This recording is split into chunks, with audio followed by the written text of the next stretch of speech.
"You picked the wrong fucking ship to mess with, you scaly alien bastards," Captain Philip Evans roared, as he slammed his fist on the console, the Draconis warships looming menacingly on the viewscreen of the Intrepid's bridge. The ambush came out of nowhere. One moment, the Intrepid was cruising through the Draconis system on a routine transport mission, its advanced human tech humming smoothly. The next, a pack of reptilian warships had them surrounded, disruptor cannons aimed straight at the Intrepid's hull. "Surrender your vessel and its cargo immediately, human," the gravelly voice of Commander Neran crackled over the comm. "The Draconis Imperium claims this system. Your kind are not welcome here." Evans gritted his teeth. Fat chance of that. The Intrepid carried critical medical supplies bound for the human colony on Draconis 4, supplies those colonists would die without. He had a choice to make, and fast: surrender and doom thousands of humans to a slow, painful death, or fight and risk interstellar war with the Draconis, a species known for their uncompromising aggression and territorial zeal. Evans glanced at his crew, all looking to him for direction. Lives hung in the balance. One wrong move and the fragile peace between humans and Draconis would shatter. But this was no random incident. The Draconis had been monitoring human ships, waiting for the perfect moment to strike, to assert their dominance over humanity's hard-won place among the stars. If Evans backed down now, it would only embolden the Draconis further. Give them the green light to harass human ships at will, to carve away humanity's stellar territory, piece by bloody piece. No, humanity hadn't clawed its way to the stars just to cower before some upstart reptiles. The line had to be drawn here, a message sent loud and clear across the galaxy. Evans turned to his tactical officer, a cold determination settling over him. "Prep the plasma cannons and ready the disruptor countermeasures," he ordered. "Let's show these scaly sons of bitches what happens when they poke a human bear." If the Draconis wanted a fight, then by God these humans would give them one they'd never forget. Even if it meant the Intrepid burned. The bridge of the Intrepid crackled with tension as Captain Evans faced down the looming Draconis warships on the console. He spun to face his tactical officer. "Thompson, I need a full analysis of those ships' weaknesses, and I need it yesterday." "On it, Captain." Lieutenant Commander Jack Thompson's fingers flew across his console, scanning the enemy vessels for any chink in their scaly armor. Evans punched a button on his chair. "Chen, open a channel to the Draconis commander. Let's see if we can talk our way out of this mess." Lieutenant Alex Chen nodded, hands moving deftly over the communications array. "Channel open, sir." Evans leaned forward, his voice steady. "Commander Neran, this is Captain Philip Evans of the Intrepid. We have no quarrel with the Draconis Imperium. Our mission is purely humanitarian. Surely we can reach a peaceful resolution." The viewscreen flickered, and the reptilian visage of Commander Neran filled the screen. His yellow eyes narrowed to slits. "There will be no negotiation, human. Surrender your vessel and its cargo immediately, or be destroyed. You have 1 minute to comply." The screen went dark. Evans pounded his fist on the armrest, teeth bared. "Like hell we will. Thompson, tell me you've got something." Thompson looked up from his console. "Their shields have a weak point near the aft section, Captain. A concentrated blast from our plasma cannons might punch through." Evans nodded grimly. "Then that's our play. Chen, send an encrypted distress call to any human ships or allied races in the area. We need all the help we can get." He turned to his crew, his voice ringing across the bridge. "All hands battle stations. Divert power to shields and arm the plasma cannons. If the Draconis want a fight, we'll give them one they won't soon forget." The Intrepid hummed with power as the crew scrambled to their posts, a well-oiled machine of human ingenuity and tenacity. On the screen, the Draconis ships loomed closer, their weapons glowing with deadly intent. Evans squeezed the armrests of his chair, his fingers tightening. "Here they come. Brace for impact." The Intrepid shuddered as the first volley of plasma fire slammed into its shields, the bridge lights flickering. Evans gritted his teeth as the ship groaned around him, the deck plates vibrating under his feet. Evans leaned forward, his eyes locked on the screen. "Return fire, target their aft section. Give 'em everything we've got." The Intrepid's plasma cannons roared to life, lancing out across the void to slam into the Draconis ship's shields. Explosions bloomed across their hulls, scales and metal flying into space. But the reptilian warships kept coming, their superior numbers and firepower taking their toll on the Intrepid's defenses. Consoles sparked and smoked across the bridge as the ship shuddered under the onslaught. "Shields down to 50%, Thompson yelled, his face sweat-streaked. "We can't take much more of this." Evans thumped his hand on the armrest. "Keep firing, we just need to hold out until help arrives." The battle raged on, the Intrepid dancing and weaving among the Draconis ships, its human crew pushing their technology to its limits to stay alive. Plasma fire crisscrossed the void, shields flared and died, and hulls buckled and cracked under the relentless assault. In the midst of the chaos, Chen's console chirped urgently. "Captain, I'm picking up something on the Draconis' comms. It looks like they've been intercepting our transmissions for months, gathering intel on our ship movements. That's how they were able to ambush us so easily." Evans' eyes widened, a sinking feeling in his gut. Those scaly bastards. They've been planning this for a long time. He turned to Chen, his teeth gritted. "Dig deeper, Lieutenant. I want to know what they're really after. This is no random attack." As Chen worked frantically to decrypt the Draconis communications, the Intrepid shook and groaned. Warning lights flashing across the bridge, Thompson's voice cut through the cacophony, tinged with desperation. "Shields are failing, Captain. We've got hull breaches on decks 4 and 5. We can't hold them off much longer." Kevin stared at the view screen, the Draconis ships looming like predators moving in for the kill. The fate of his ship, his crew, and the fragile peace between humans and Draconis hung in the balance. He had to make a choice, and he had to make it now. The next few moments would decide the course of history, for better or for worse. Evans closed his eyes for a moment, the weight of command heavy on his shoulders. Then he opened them, a fire burning in their depths. He knew what he had to do. But one thing was certain. The humans of the Intrepid would not go down without a fight. They would show the Draconis and the galaxy the true strength and resilience of the human spirit. Even if it meant the Intrepid burned in the process. Evans' mind raced as he surveyed the chaotic battlefield on the monitor. The Intrepid shuddered under another barrage from the Draconis ships. He knew they couldn't keep this up much longer. "Helm, prepare for emergency maneuver Sigma 7, Evans barked. "Engineering, I need every ounce of power to the engines. We're going in close." The bridge crew worked frantically, fingers flying over consoles. Evans gripped his chair as the Intrepid's engines roared to life, pushing them to speeds that strained the inertial dampeners. They rocketed past the Draconis warships, so close that the enemy vessels filled the view screen. Evans saw the shocked expressions on the reptilian faces as they blurred past. A spread of experimental weapons launched from the Intrepid, striking the Draconis ships point blank. Arcs of energy crawled across their hulls as systems overloaded and shut down. "Direct hits on 3 vessels, Captain," Thompson reported. "Their weapons and shields are offline." Evans allowed himself a grim smile. "Concentrate all fire on the disabled ships. Let's even these odds." The Intrepid's weapons lashed out, tearing into the vulnerable Draconis vessels. Explosions blossomed across their hulls as critical systems were destroyed. On the main viewer, Commander Neran's face appeared, contorted with rage. "You'll pay for this, human. All ships regroup and attack. Crush them." The remaining Draconis warships formed up, focusing their fire on the Intrepid's weakened shields. Alarms blared as the ship rocked under the assault. Amidst the chaos, Lieutenant Chen's voice cut through. "Captain, I've intercepted a transmission from one of the damaged Draconis ships. It mentions a secret base in a nearby asteroid field. They're storing advanced weapons there." He made his decision. "Helm, set course for that asteroid field. We're going to find that base." As the Intrepid disengaged from the battle, Evans turned to Thompson.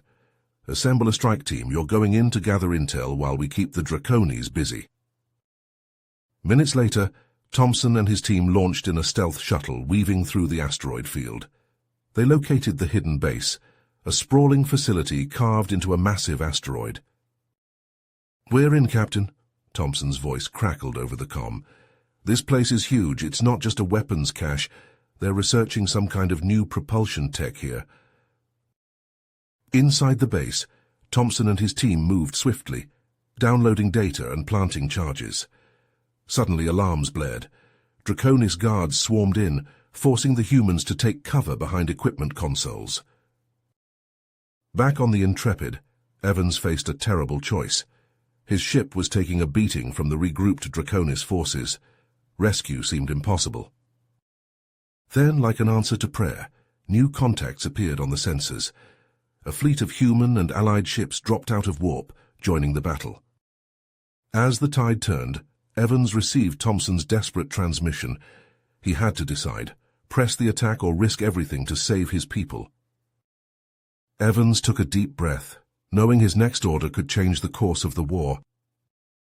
Evans' fingers tightened on the armrest of his command chair. The decision crystallized in his mind, clear as starlight.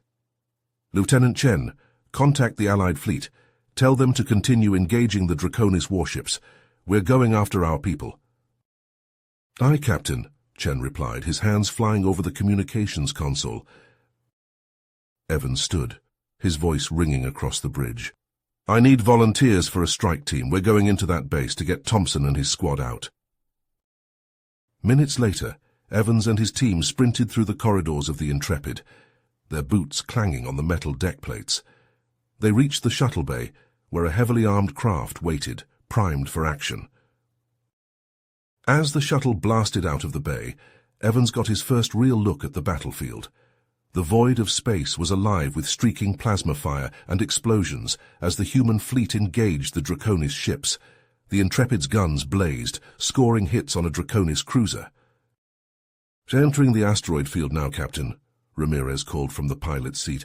"Hang on, this is going to get bumpy." The shuttle weaved between massive chunks of space rock, alarms blaring as Draconis fighters gave chase. Plasma bolts sizzled past, missing them by mere meters. "There's the base," Wong shouted, pointing at a sprawling structure carved into an enormous asteroid. The shuttle screamed towards the base, dodging fire from defense turrets. With a bone-jarring impact, they smashed through the bay's force field and skidded to a stop on the deck. "Go, go, go," Evans shouted, leading his team out of the shuttle. They were met by a hail of plasma fire from Draconis guards. Evans dove behind a stack of crates, his rifle spitting death at the reptilian aliens. They fought their way deeper into the base, the air thick with ozone and the screams of the wounded. Evans' comm crackled to life. "Captain, this is the Intrepid. We've driven off the Draconis fleet, but they're regrouping. Whatever you're going to do it fast." "Copy that," Evans grunted, ducking as a plasma bolt seared the air above his head. "Thompson, what's your location?" "Main research lab, sir." Thompson's voice came back, strained and breathless. "We're pinned down. There's some kind of propulsion tech here. It's big, Captain." Evans and his team pushed forward, their progress marked by a trail of Draconis bodies. They reached the research lab, finding Thompson and his squad hunkered behind overturned tables, exchanging fire with a group of Draconis scientists and guards. "Glad you could make it to the party, sir," Thompson quipped as Evans slid in beside him. "Wouldn't miss it," Evans replied. Then his eyes widened as he saw the massive engine prototype dominating the center of the lab. "Is that—" "Yeah," Thompson nodded. "Game-changing tech. We've got the data, but—" A deafening klaxon cut him off. A robotic voice echoed through the base. "Self-destruct sequence activated. All personnel evacuate immediately." They fought their way back through the base, now swarming with panicked Draconis trying to escape. The humans suffered casualties. Martinez took a plasma bolt to the leg. Wong dragged him along. They reached the shuttle bay with seconds to spare. As they piled into their craft, the base began to shake apart around them. "Go, go!" Evans shouted. Ramirez gunned the engines, and they shot out of the disintegrating base. Behind them, the asteroid exploded in a massive fireball. The shuttle limped back to the Intrepid, battered but intact. As they touched down in the bay, Evans saw the toll the battle had taken on his ship. Hull breaches were visible, scorch marks marring the once pristine surface. "Sir," Chen called out, "I've begun analyzing the data we recovered. It's incredible. The Draconis were working on a propulsion system that could revolutionize space travel. If they perfect this—" Evans' face hardened. He knew what had to be done. "Set course for Starbase Echo. We need to get this intel to command immediately." As the Intrepid and its allies jumped to warp, Evans stared out at the stars streaking by. The battle was won, but he knew the war was just getting started. The Draconis would be back, and humanity needed to be ready. One thing was certain: the next time the Draconis came knocking, humanity would be waiting, and they'd make those scaly bastards regret ever picking a fight with the human race. The Intrepid dropped out of warp, its hull scarred and battered from the recent battle. Through the viewscreen, the lush green and blue orb of Nova Prime filled the horizon. Captain Evans watched as they approached, his face etched with lines of exhaustion and worry. "Take us into orbit," he ordered, his voice hoarse from hours of shouting commands, "and get me a secure channel to Nova Prime Command." Within minutes of docking, Evans strode into Nova Prime's central command center, a cavernous room filled with holographic displays and bustling personnel. Admiral Zhao, a stern-faced woman with salt-and-pepper hair, greeted him with a firm handshake. "Captain, we've been expecting you. Let's get started." Evans nodded, following her to a large circular table where a dozen military and scientific leaders waited. He pulled out a data chip and inserted it into the table's central console. Instantly, a complex holographic schematic sprang to life above them. "This," Evans said, gesturing to the intricate web of energy conduits and quantum matrices, "is what the Draconis call Light Spear. It's a propulsion system beyond anything we've ever seen." The room fell silent as the implications sank in.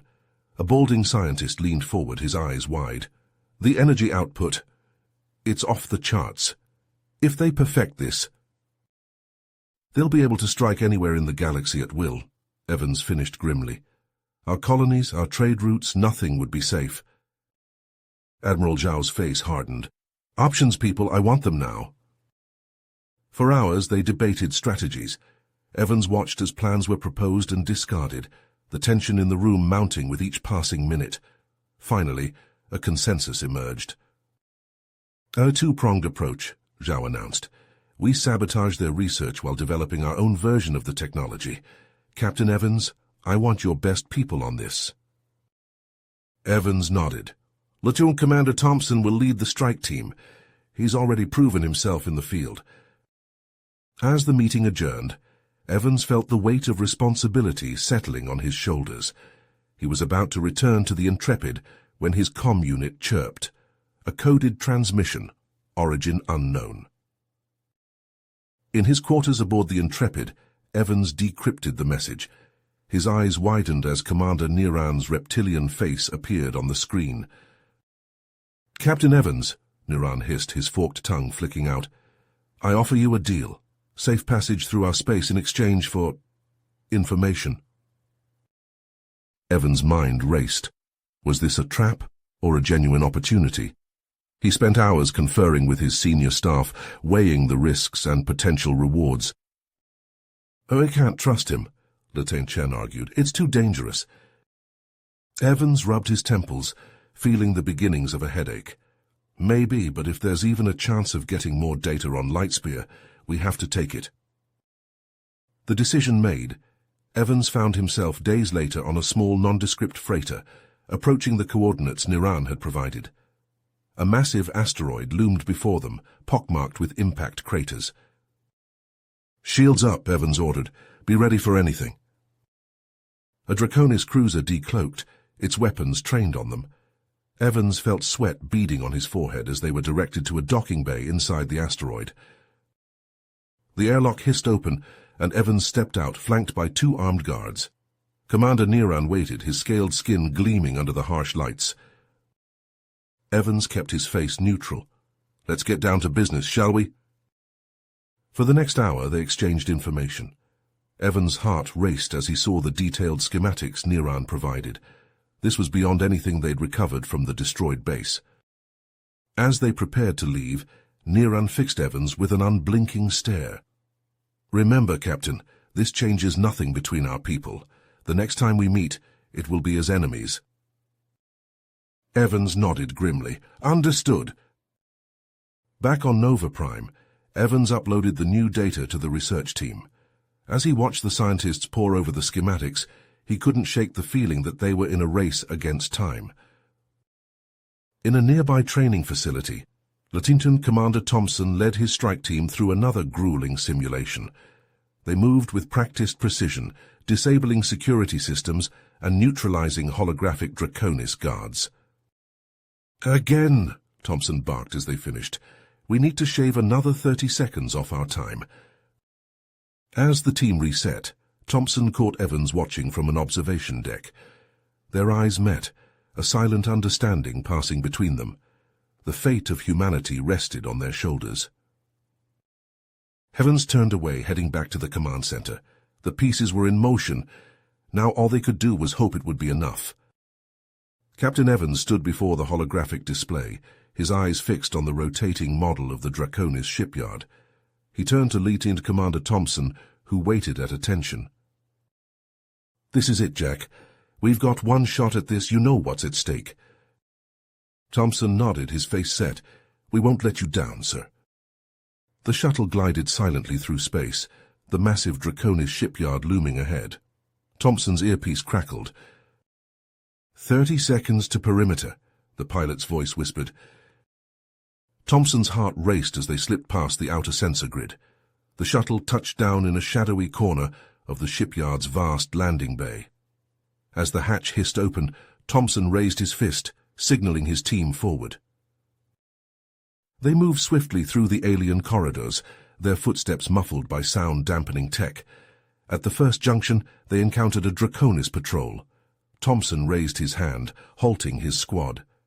The reptilian soldiers passed by, oblivious to the human intruders. Their luck didn't hold. As they approached a security checkpoint, alarms blared. Plasma bolts sizzled through the air as Draconis guards opened fire. "Cover!" Thompson shouted, diving behind a massive power conduit. He returned fire, his rifle spitting death at the Draconis soldiers. Rivera lobbed a stun grenade, the blast momentarily disorienting their foes. "Move!" Thompson ordered, and his team surged forward. They fought their way deeper into the facility, leaving a trail of unconscious and dead Draconis in their wake. Thompson's comm unit crackled to life. "Thompson, this is Evans. How's it looking in there?" "Heavy resistance, sir," Thompson replied, ducking as a plasma bolt scorched the wall above him. "But we're making progress." Back on Nova Prime, Evans paced the command center. He turned to Dr. Emilia Chen, lead scientist on the Lightspear project. Chen shook her head, frustration evident in her voice. "We're close, Captain, but without those missing components—" Evans nodded grimly. "Keep at it. Thompson will get us what we need." In the depths of the Draconis shipyard, Thompson's team finally reached the Lightspear research lab. They burst through the doors, weapons raised.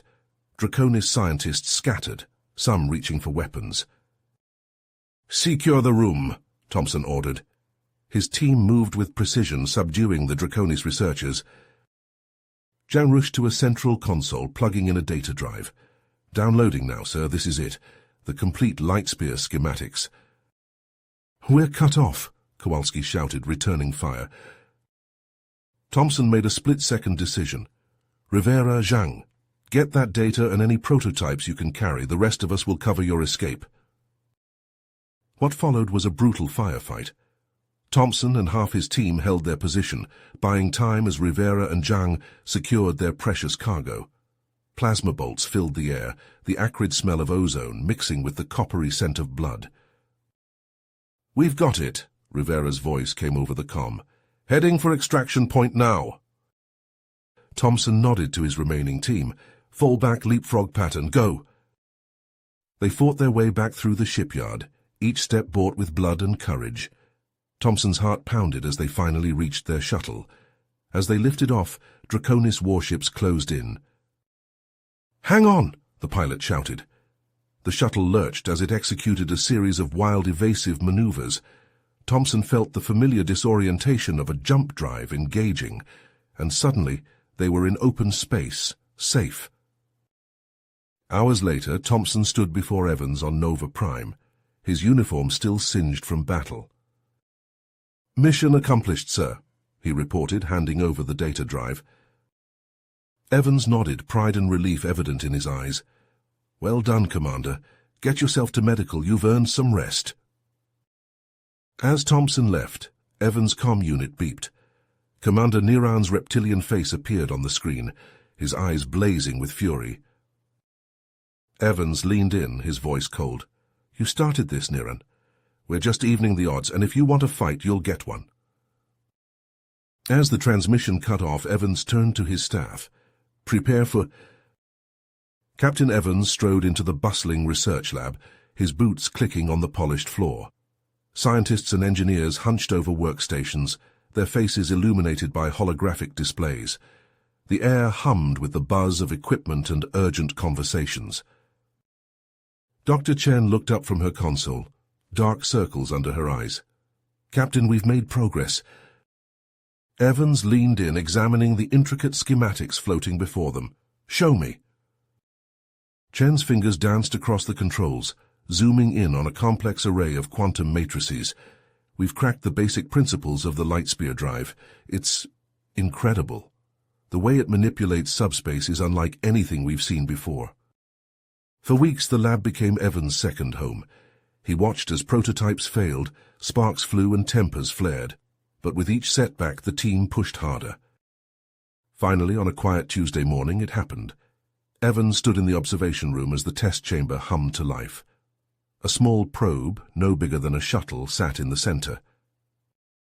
"Initiating hypersprint sequence," Chen's voice crackled over the intercom. The probe shimmered, distorting as if seen through rippling water. Then, in a flash of blue light, it vanished.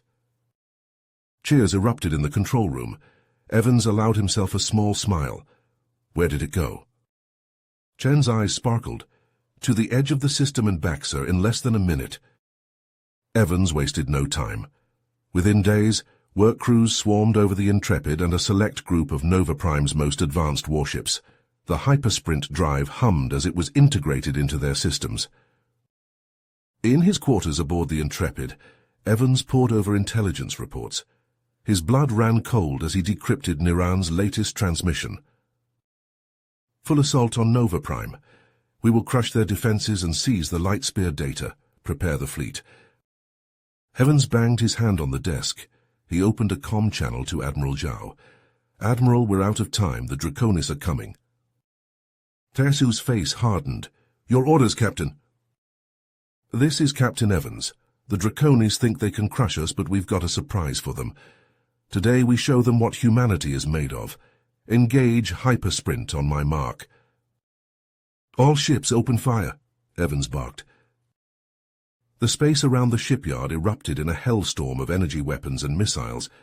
Draconis ships scrambled to respond, but the human fleet's newfound agility kept them one step ahead. Evans gripped the arms of his command chair as the Intrepid dove and weaved through the chaos. "Helm, bring us alongside that command station. Boarding teams, prepare for deployment." The Intrepid shuddered as it docked with the massive Draconis structure. Evans checked his sidearm and nodded to his strike team. "Let's move." They burst through the airlock, immediately met by a hail of plasma fire. Evans ducked behind a bulkhead, returning fire with his pistol. The acrid smell of ozone filled the air as energy bolts sizzled past. Evans caught movement in his peripheral vision. A massive Draconis warrior lunged at him, razor-sharp claws extended. Evans rolled, narrowly avoiding the attack.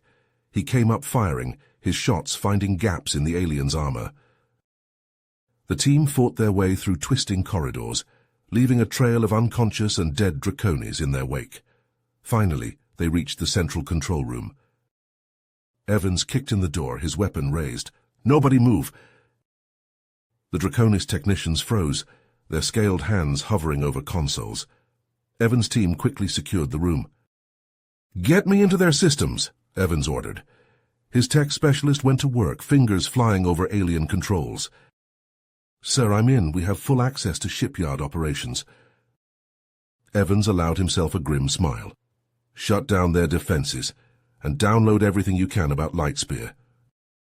Outside, the battle raged on.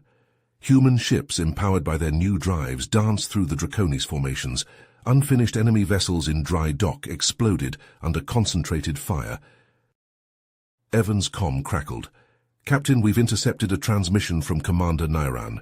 His strike force has been delayed. They won't reach Nova Prime for at least another day." The Intrepid dropped out of hypersprint, Nova Prime's azure orb filling the view screen. Captain Evans exhaled, his uniform still reeking of ozone from the recent battle. The taste of victory was sweet, but short-lived. "Sir, incoming transmission from Nova Prime Command," Lieutenant Zhang reported, her voice tense. Admiral Zhao's face appeared on the screen, his expression grim. "Captain, our long-range sensors have picked up a massive Draconis fleet heading our way. It's Niran. He's regrouped and is coming for revenge." Evans' fists tight. He turned to his crew, their faces a mix of exhaustion and grit. "You heard the Admiral. We've got work to do." The next hours passed in a blur of activity. Evans coordinated with Planetary Defense, positioning the hypersprint-equipped ships in a defensive web around Nova Prime.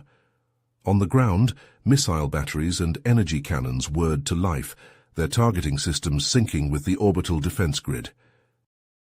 "All ships, this is Evans. Maintain combat readiness. They'll be here soon."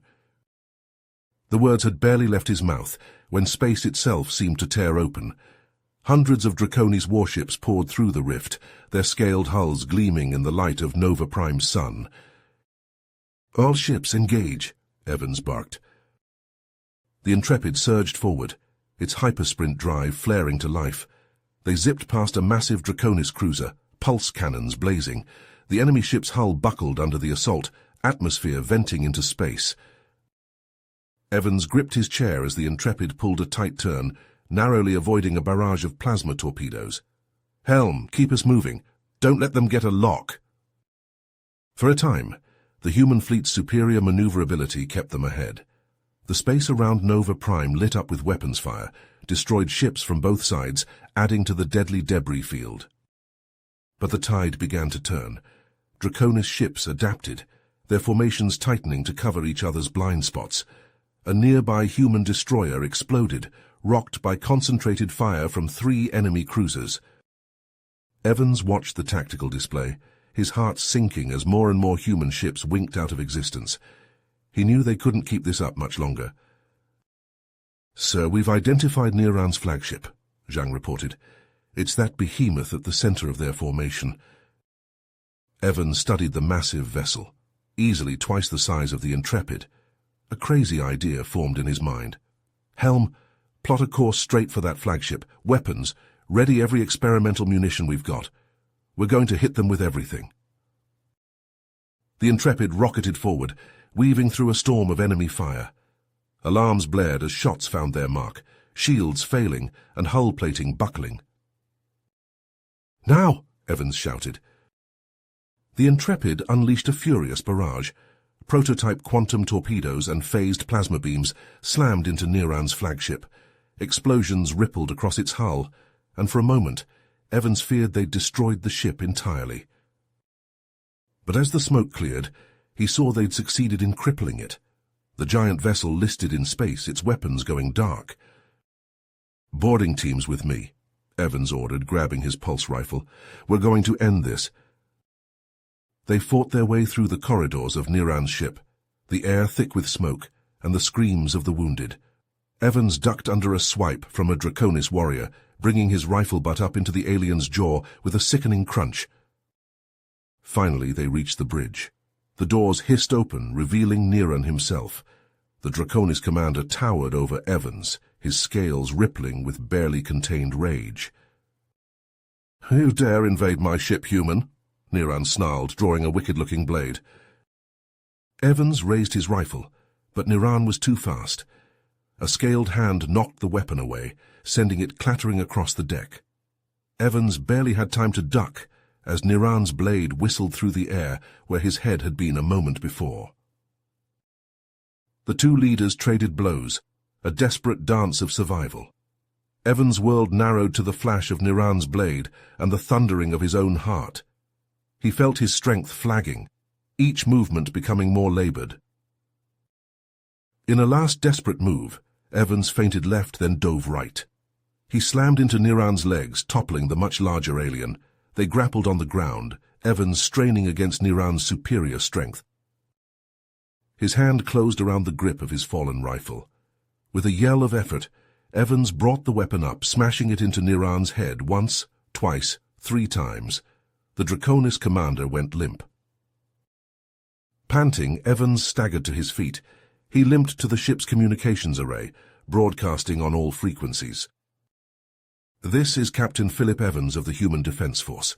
Your commander has been defeated. Withdraw now and you may leave in peace. Stay and be destroyed. For several agonizing moments nothing happened. Then, one by one, the Draconis ships began to turn away. The mighty armada that had threatened to annihilate Nova Prime limped away in retreat. "Secure the ship," he ordered. "I want every scrap of data on the Lightspear drive found and analyzed, and get me a secure line to Nova Prime. We've won the battle, but this war is not nearly finished." As his team went to work, Evans gazed out at the stars. They'd survived this threat, but he knew the Draconis wouldn't give up so easily. Whatever came next, humanity would be ready. Captain Evans stood before the holographic display in the Intrepid's war room, his eyes fixed on the swirling mass of data extracted from Niran's flagship.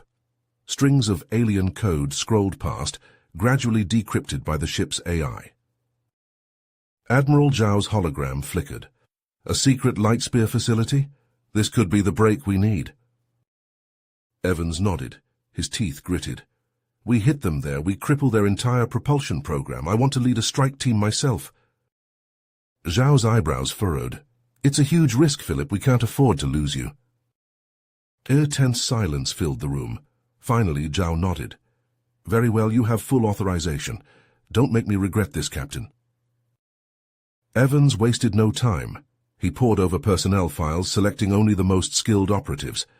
At the top of his list, Lieutenant Commander Jack Thompson, a grizzled veteran with a reputation for getting the impossible done.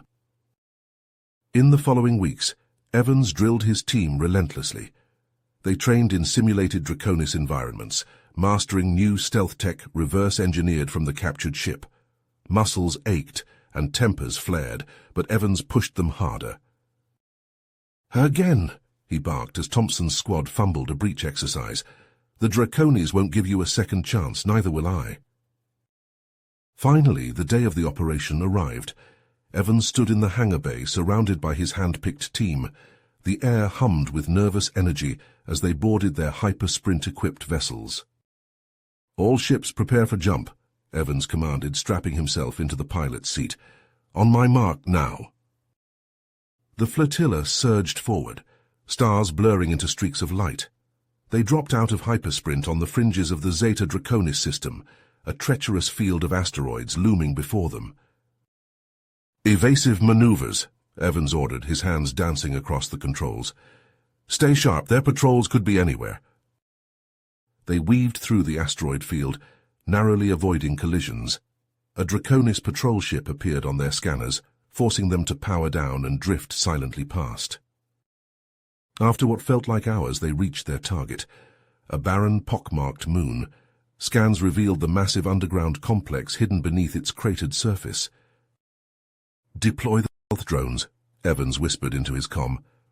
Tiny, near-invisible machines swarmed out, mapping the facility's layout and defenses.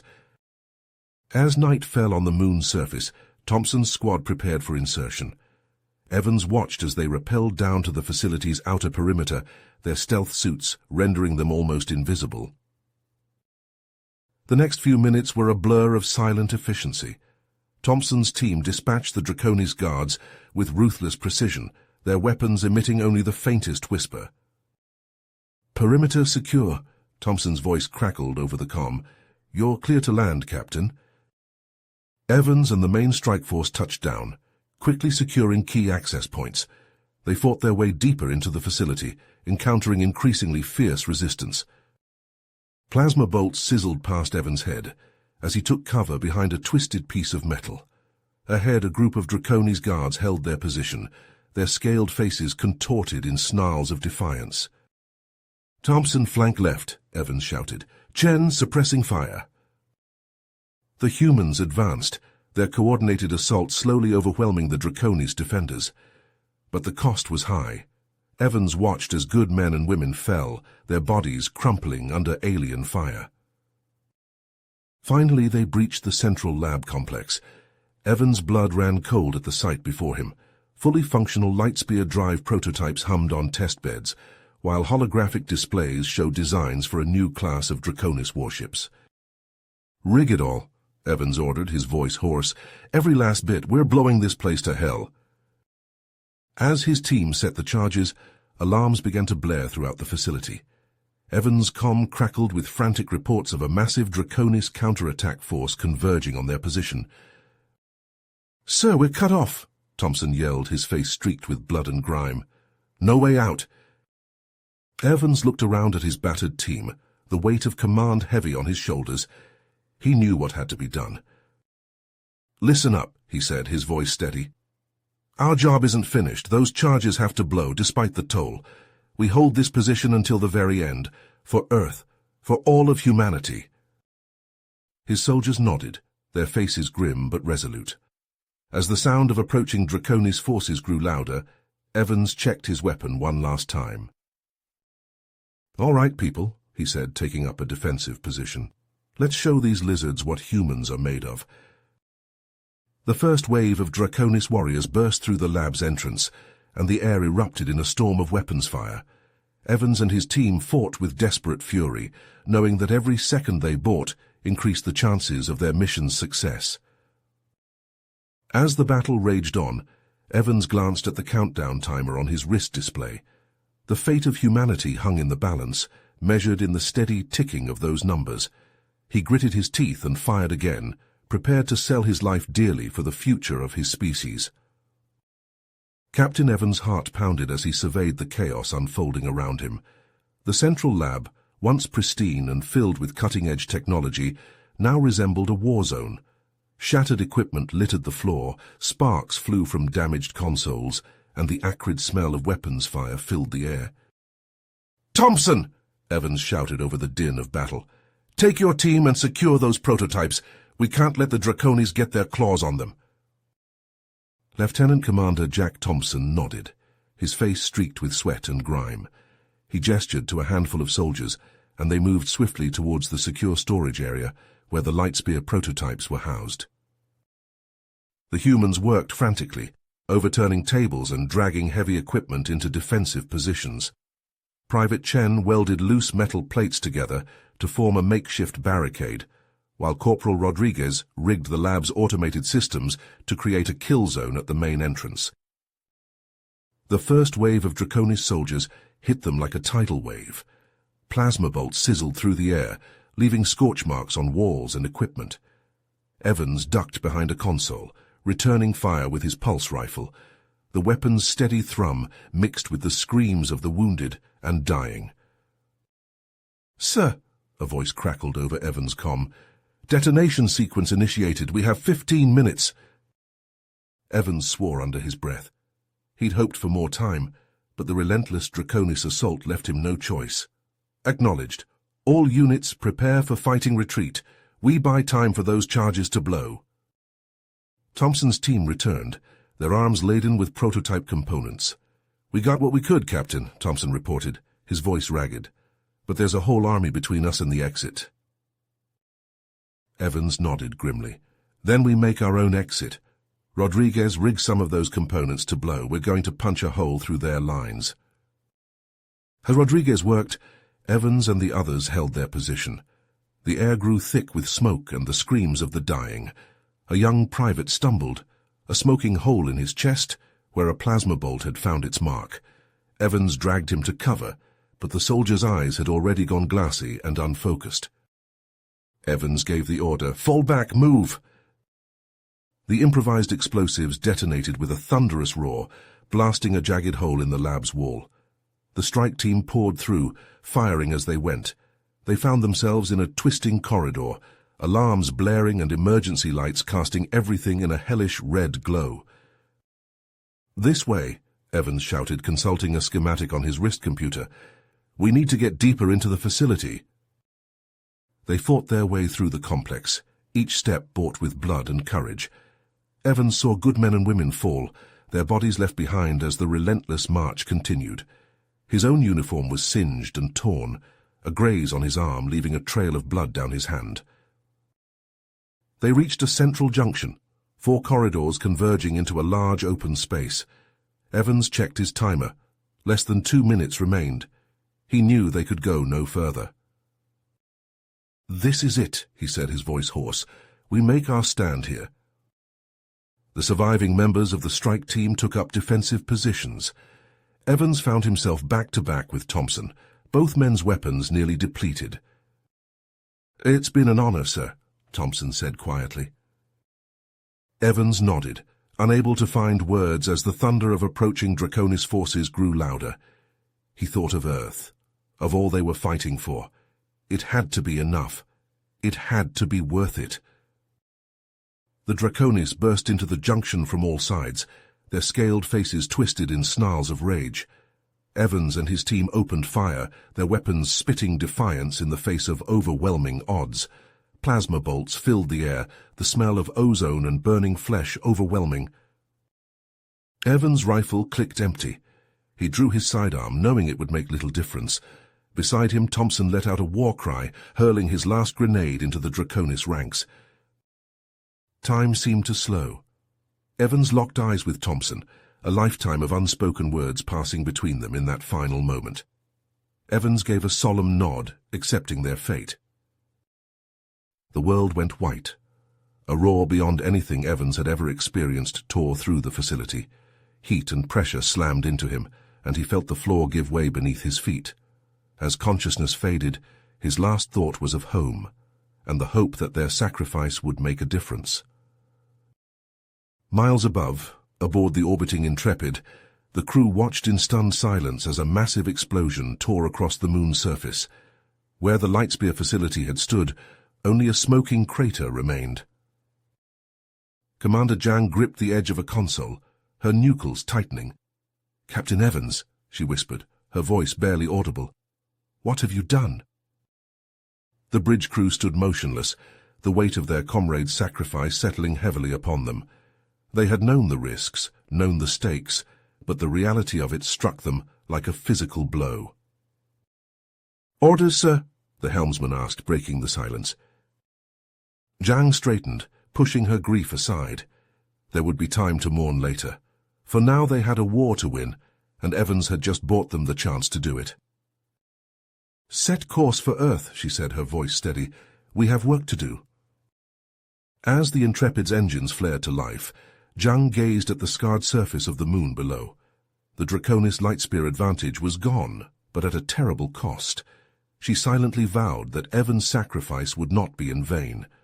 The war was a long way to go, but humanity would face the coming storm with renewed purpose and... The Intrepid's medical bay bustled with frantic activity as the few survivors from the Lightspear raid were rushed in on hover gurneys. Captain Evans stood by the entrance, his face a mask of controlled emotion as he watched the medical team work. "Status report," he demanded, his eyes fixed on the still form of Lieutenant Semdiar Jack Thompson. Dr. Reyes, her uniform stained with blood, looked up from her patient. "It's touch and go, Captain. Thompson sustained severe internal injuries and burns. We're doing everything we can." Evans nodded, his mind focused tight. He turned to leave but paused as Thompson's eyes flickered open. Evans leaned in close. "You did good, Jack. Rest now. That's an order." As Thompson slipped back into unconsciousness, Evans strode out of the medical bay. He made his way to the bridge, where Commander Zhang awaited with a data pad. "Sir, the casualty reports," she said, her voice heavy. Evans took the pad, his eyes scanning the numbers. Each name represented a face, a life, a future cut short. He closed his eyes for a moment, allowing himself a brief instant of grief before straightening his shoulders. "Prepare a ship-wide broadcast," he ordered, "and inform Nova Prime that we've secured the objectives." Minutes later, Evans stood before the ship's assembled crew. The mood was somber, the air thick with unspoken sorrow. "Today we struck a blow against the Draconis that they won't soon forget," Evans began, his voice carrying across the silent crowd. "But victory came at a terrible cost. Over 90% of our strike force gave their lives to ensure the mission's success." He paused, looking out at the sea of faces before him. "Their sacrifice will not be in vain. The Lightspear facility is destroyed, and we've secured prototypes that could turn the tide of this war. To honor their memory, we will press on. We will fight. We will win." As Evans finished speaking, a petty officer stepped forward with a laser etcher. One by one, names were carved into the Intrepid's Hall of Honor. The process took hours, a stark testament to the lives lost. In the days that followed, Evans threw himself into work. He authorized round-the-clock efforts to reverse-engineer the Lightspear prototypes, poring over reports from Nova Prime's research teams. It was during one such late-night session that the first reports of increased Draconis activity came in. Evans studied the tactical displays, his brow furrowed in concentration. "They're massing near Meridian," he muttered, tracing the enemy fleet movements with his finger. "Zhang, set course for the colony. We need to reinforce their defenses before the Draconis strike." The Intrepid's battle group arrived at Meridian just ahead of the Draconis fleet. Evans wasted no time, immediately taking control of the colony's orbital defense grid. "Recalibrate those targeting systems," he barked into his comm as he strode through the control center. "I want those batteries able to track a flea at 10,000 kilometers. As his crews worked feverishly to prepare Meridian's defenses, Evans divided his ships into strategic patrol groups. He studied the holographic display of the system, plotting out likely avenues of attack. The wait was excruciating but mercifully short. Alarms blared as hundreds of Draconis ships dropped out of warp, their weapons already charging. "All units, this is Captain Evans," he broadcast across all channels. "Meridian is counting on us. Hold the line." The space above Meridian erupted into chaos. Draconis cruisers unleashed torrents of plasma fire, pounding the colony's surface installations. Evans's ships darted between the larger enemy vessels, their point defense systems working overtime to intercept incoming fire.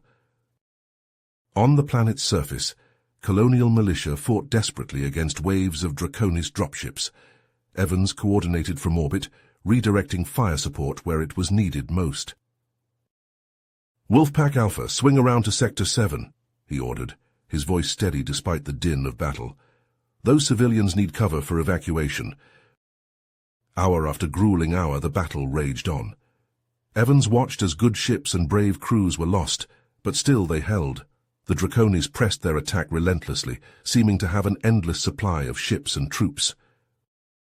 Just as it seemed the defenders might buckle under the assault, Evans received a priority transmission from Nova Prime.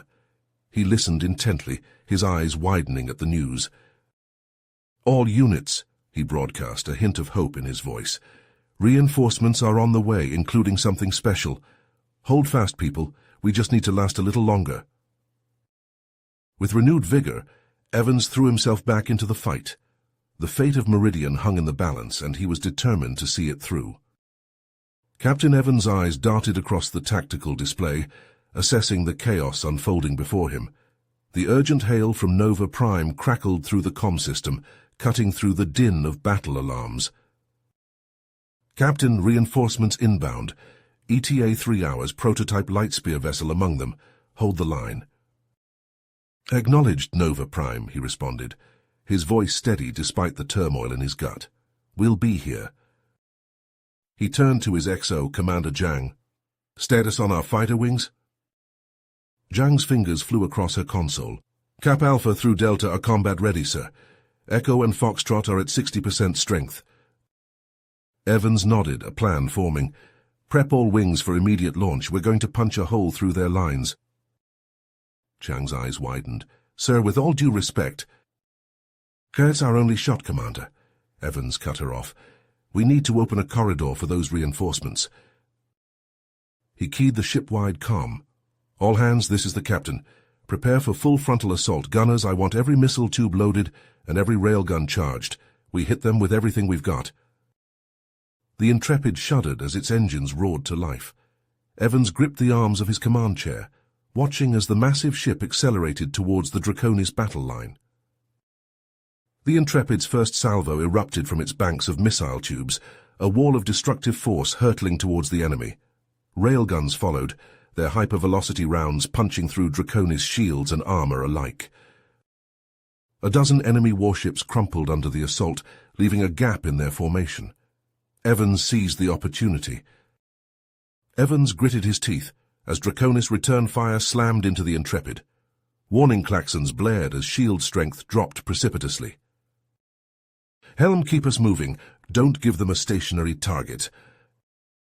The battle devolved into chaos, ships dancing a deadly waltz amidst streaks of weapons fire and silent explosions. Evans' world narrowed to the tactical display, issuing rapid-fire orders as he fought to keep his forces alive. A familiar vessel loomed before them, Neran's flagship. The two behemoths traded broadsides at point-blank range, their weapons tearing into each other with savage fury. As crew members scrambled to evacuate, Evans remained at his post, coordinating the retreat. He watched as pods and shuttles streamed away from the dying Intrepid. "Captain, you need to go," Zhang shouted, tugging at his arm. Evans nodded, taking one last look at his bridge before following Zhang to the nearest escape pod. They launched just as the Intrepid's reactor went critical, the resulting explosion consuming nearby Draconis ships in a blinding fireball. From his pod, Evans watched as the human survivors regrouped around Meridian's orbital defenses. The Draconis fleet fell into disarray, giving them a moment's respite. That's when he saw it, a massive wave of human warships emerging from the warp point. At their head, a colossal vessel unlike any he'd seen before. The Venator had arrived. Evans watched in awe as the prototype dreadnought blinked across space, its experimental lightspear drive allowing it to dance through the Draconis formations. Each appearance was punctuated by devastating broadsides that tore through enemy ships smoothly. As the reinforcements engaged the Draconis fleet, Evans' pod touched down on Meridian's surface. He wasted no time, immediately taking charge of the ground defenses. "Get those civilians into the arcology," he barked, pointing towards the looming structure of Meridian's capital. "I want every able-bodied colonist with a weapon on the perimeter." Evans climbed to the top of a half-destroyed building, using it as a makeshift command post. From here he could see the Draconis ground forces advancing, their heavy weapons pounding at the human defenses. He grabbed a comm unit. "This is Captain Evans to Orbital Defense Control. I need fire support on these coordinates, danger close." Moments later, the sky lit up as orbital batteries rained destruction upon the advancing Draconis. Evans watched with grim satisfaction as entire columns of enemy troops vanished in clouds of superheated plasma and shrapnel. But even as the human reinforcements stemmed the tide in space and on the ground, Evans knew the battle was nowhere near the end. He could see the Draconis regrouping, preparing for another push. As the next wave of Draconis forces approached, Evans readied himself for the fight of his life. The fate of Meridian hung in the balance, and he would be damned if he'd let it fall on his watch. The sudden appearance of the Venator changed everything. Evans stared at his tactical display, watching in awe as the massive dreadnought blinked across space, its lightspear drive leaving ghostly afterimages in its wake. With each jump, the Venator unleashed devastating broadsides, tearing through Draconis ships as if they were made of paper. "All units, this is Captain Evans," he broadcast. "Coordinate your attacks with the Venator. Let's push these bastards back."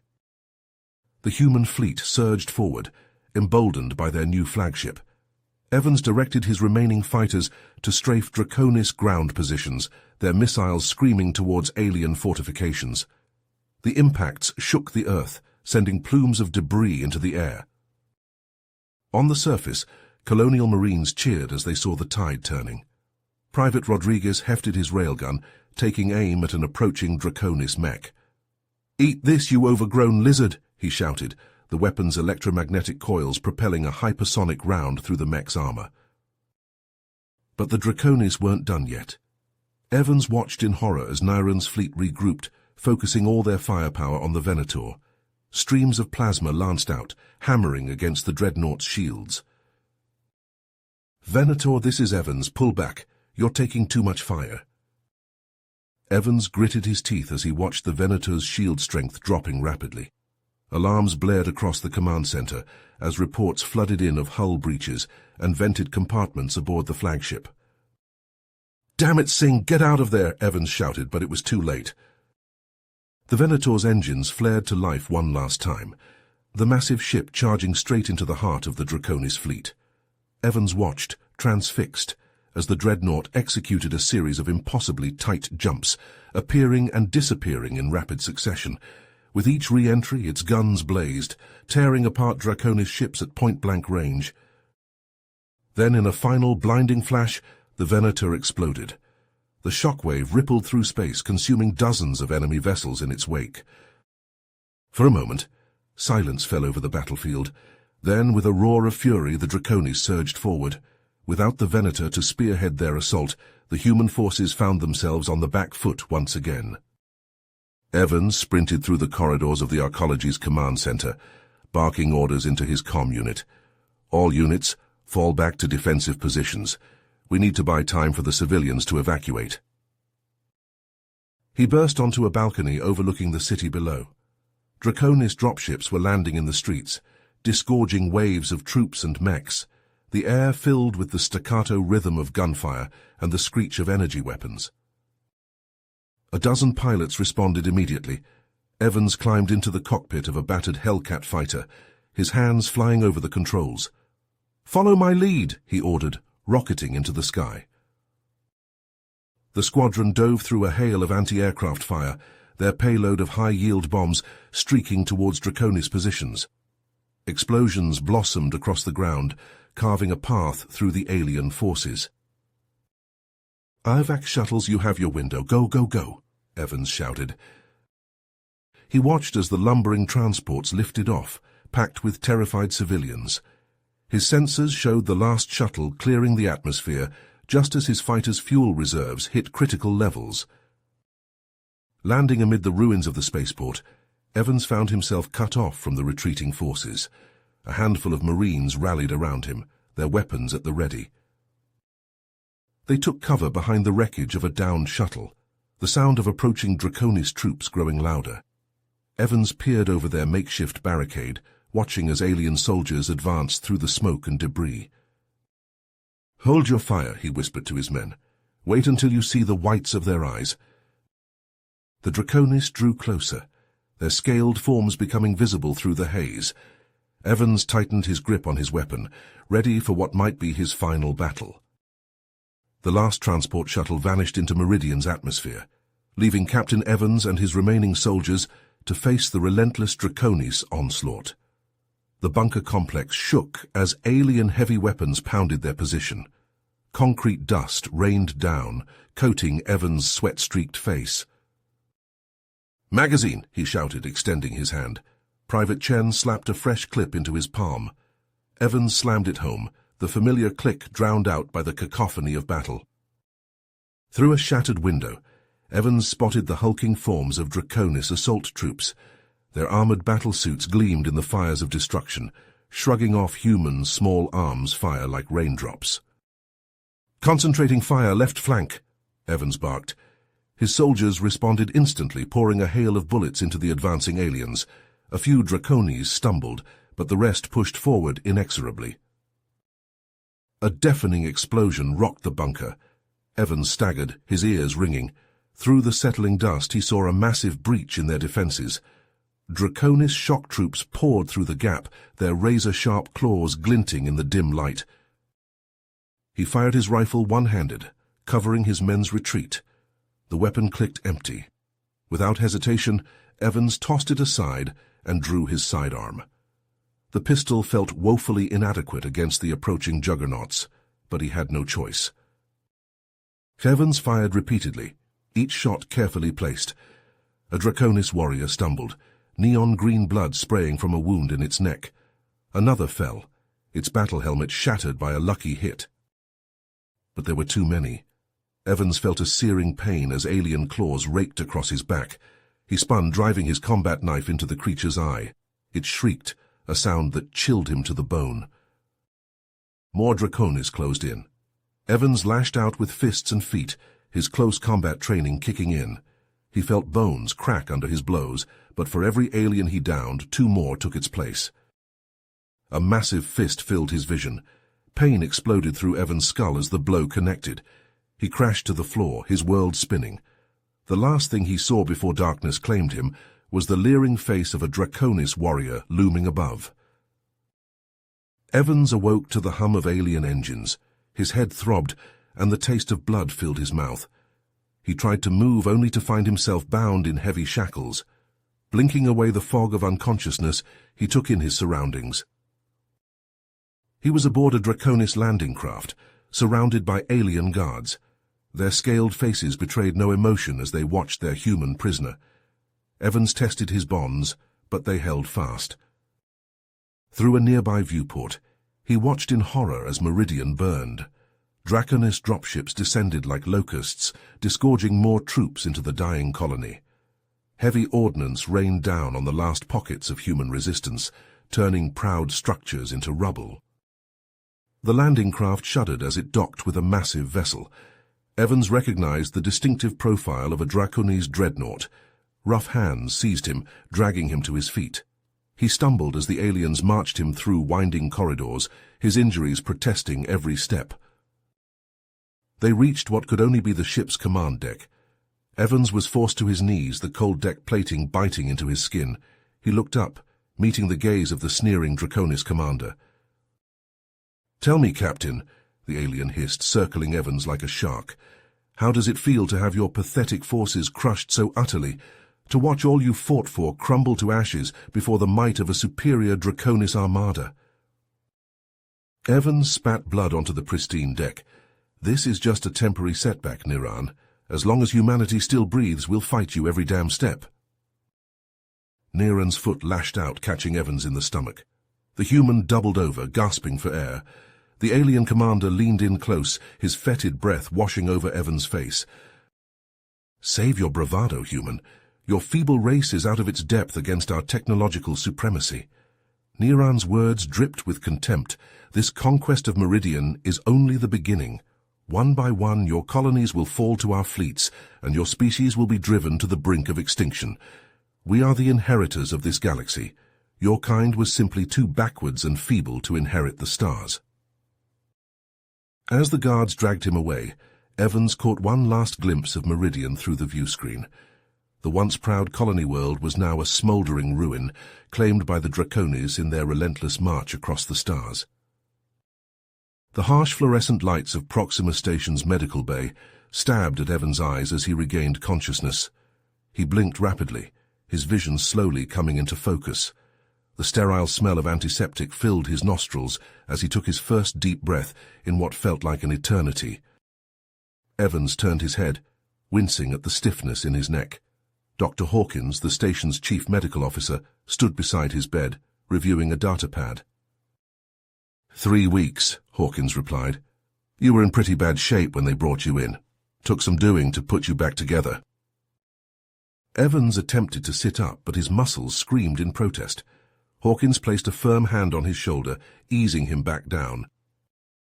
Over the next few days, Evans underwent intensive physical therapy.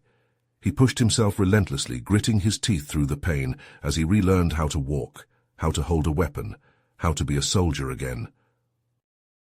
As his body healed, Evans' mind raced. He pored over intelligence reports, studying the Draconis' movements and tactics. The fall of Meridian had been a devastating blow, but he saw something the aliens had missed, an opportunity. 2 weeks after regaining consciousness, Evans stood before the newly formed Human Colonial Defense Council. The chamber was filled with grim-faced men and women, the weight of humanity's survival heavy on their shoulders. Admiral Chen, a battle-hardened veteran of a dozen campaigns, spoke first. "Captain Evans, your actions on Meridian were nothing short of heroic. Despite the loss of the colony, your leadership saved countless lives." Evans nodded, his face a mask of stoic professionalism. "Thank you, Admiral, but we can't dwell on the past. We need to focus on what comes next." "Agreed," Chen said, "which is why we've called you here today. Captain Philip Evans, in recognition of your unparalleled tactical acumen and unwavering dedication to humanity's survival, this council hereby promotes you to the rank of Admiral. Furthermore, you are to assume the role of Supreme Commander of all human military assets." Evans blinked, momentarily caught off guard. He quickly regained his composure, straightening his back as he accepted the new rank insignia. "I'm honored," he said, "and I promise you I will not rest until every last Draconis has been driven from human space." Over the next 6 months, Evans threw himself into his new role with single-minded focus. He oversaw the construction of a secret shipyard deep within the treacherous asteroid fields of Proxima Centauri. Massive construction drones swarmed through the debris, their precision lasers carving out vast hangars and assembly bays. Evans spent countless hours in the design labs, working alongside the best engineers humanity had to offer. They pored over captured Draconis schematics, reverse engineering alien technology, and combining it with human ingenuity. The result was the Defiant class, a new breed of human warship that incorporated the Draconis' feared lightspear drive. Evans walked through the skeletal frame of the first Defiant dreadnought, his hand running along the smooth alloy of its hull. "How are we looking on the railgun batteries?" he asked the chief engineer. "Final calibrations are underway, Admiral," she replied. "These babies will punch through Draconis shields like they're tissue paper." As the ships took shape, Evans turned his attention to crew selection and training. He personally oversaw combat drills, pushing his people to their absolute limits. "Again," he barked as a team of gunners struggled to hit their targets. "The Draconis won't give you a second chance, neither will I." Those who couldn't meet his exacting standards were reassigned without hesitation. Evans knew the price of failure all too well. Finally, after months of preparation, the first Defiant squadron stood ready. Evans strode onto the bridge of the lead ship, newly christened as the HFY Indomitable. He ran his hand along the captain's chair, his chair. Evans nodded, his eyes fixed on the main view screen. "Set course for the Lupus system. It's time we gave the Draconis a taste of their own medicine." The Indomitable's engines hummed to life, the deck plates vibrating beneath Evans' feet as the massive ship broke orbit. As they accelerated towards the system's edge, Evans allowed himself a small, grim smile. The Indomitable shuddered as another Draconis salvo impacted its shields. Admiral Evans gripped the command console, his squeezing hard. The bridge crew worked feverishly, their faces illuminated by the flashing red alert panels. "Shields at 38%, Admiral," his tactical officer responded. "Port railgun batteries offline, starboard missile launchers depleted." Evans scanned the tactical display, his mind racing. The Draconis battle cluster loomed before them, a wall of alien metal intent on their destruction. He knew they couldn't sustain this slugging match much longer. "Helm, bring us about. Full power to forward shields," Evans ordered. "Weapons, target their lead dreadnought. Concentrate all remaining fire on their bridge section." The Indomitable's engines roared as it pivoted, presenting its reinforced bow to the enemy. Evans felt the deck plates vibrate as the ship's remaining weapons unleashed hell. A brief flicker in the Draconis shields was all the opening they needed. The enemy dreadnought's command module erupted in a brilliant explosion, sending the massive vessel careening out of formation. "Now's our chance," Evans said, his voice steady. "Launch all fighters and boarding craft. We're going planetside." The Indomitable's hangar bays disgorged swarms of sleek human fighters. Evans sprinted to his personal craft, strapping himself in as the launch countdown began. "All wings, form up on me," he broadcast. "We're punching through their line. Watch for flak and interceptors." Evans's fighter screamed out of the hangar, leading the charge towards New Avalon's atmosphere. Draconis point defense lasers filled space with deadly beams, picking off human craft left and right. "Evasive maneuvers," Evans shouted, his fighter corkscrewing wildly. A lance of energy clipped his wing, sending him into a spin. Gritting his teeth, Evans wrestled with the controls, pulling out of the dive just as they hit the planet's upper atmosphere. The sky turned to fire as the human fighters plummeted through New Avalon's turbulent cloud layers. Evans' sensors picked up the Draconis ground forces below, already engaged in their grisly work. "Weapons free," Evans ordered. "Hit those heavy suits with everything you've got." Human fighters strafed the alien war machines, their guns chattering. Missiles streaked from wing-mounted pods, finding their marks with pinpoint accuracy. Draconis walkers exploded, their debris raining down on the ruined cityscape below. Evans brought his craft in low, skimming the tops of burning buildings. He spotted a group of civilians fleeing a Draconis infantry squad. Without hesitation, he thumbed his trigger, his guns tearing into the alien ranks. "This is Admiral Evans to all ground forces," he broadcast on an open channel. "Fall back to designated extraction points. We're getting you out of here." All across the shattered city, beleaguered human defenders heard the call. Power-armored troops disengaged from their alien foes, providing covering fire as civilians streamed towards waiting evac shuttles. Evans circled overhead, his fighters' guns never silent. He watched as transport after transport lifted off, each one carrying precious human cargo to safety. A proximity alarm blared. Evans looked up to see a Draconis gunship bearing down on him. He yanked the control stick hard, narrowly avoiding a hail of plasma fire. Two human fighters peeled away from their strafing runs, falling in behind the alien craft. Their combined fire tore through its armor, sending it spiraling into the ground below. As the battle raged on, Evans coordinated the extraction from his fighter, calling in strike after strike to keep the Draconis forces at bay. Each passing minute felt like an eternity as more civilians were loaded onto the transports. Finally, after what seemed like hours of non-stop combat, Evans received the call he'd been waiting for. Evans looked down at the devastated landscape below, his heart heavy. So much destruction, so many lives lost, but they'd saved who they could. As his fighter climbed back through the atmosphere, Evans took one last look at the burning world below. The true cost of this war was etched into every ruined building, every cratered street. He knew the horrors he'd witnessed today would stay with him forever. The Indomitable's hangar bay loomed ahead, a welcome sight after the crucible of New Avalon.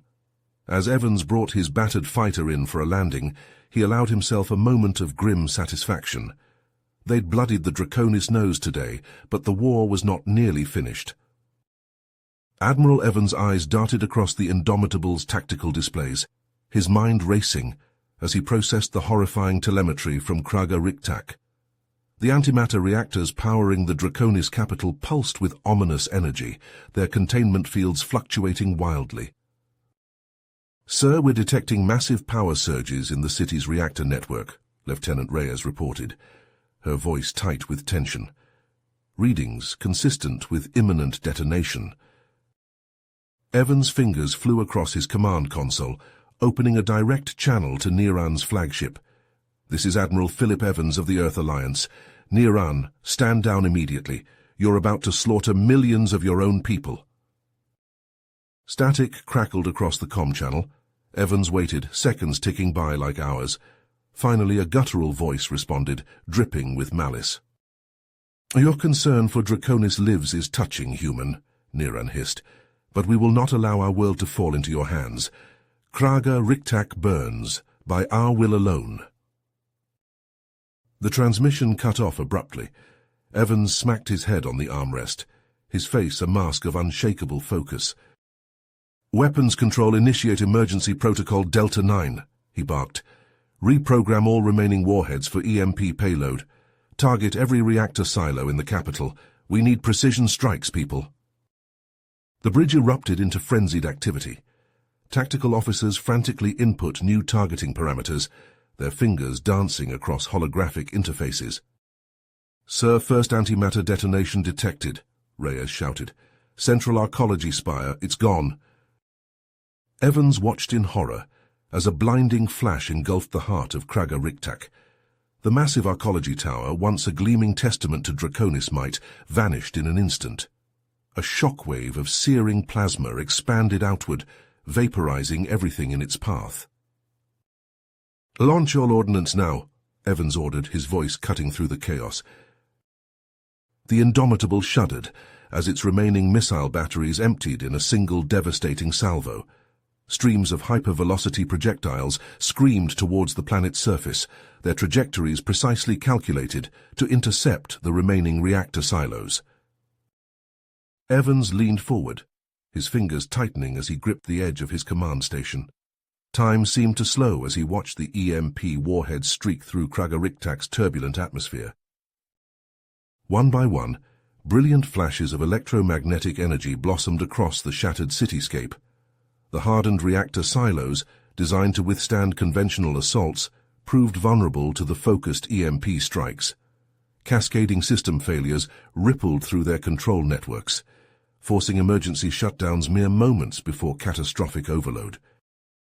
A ragged cheer went up from the bridge crew as the last reactor signature winked out.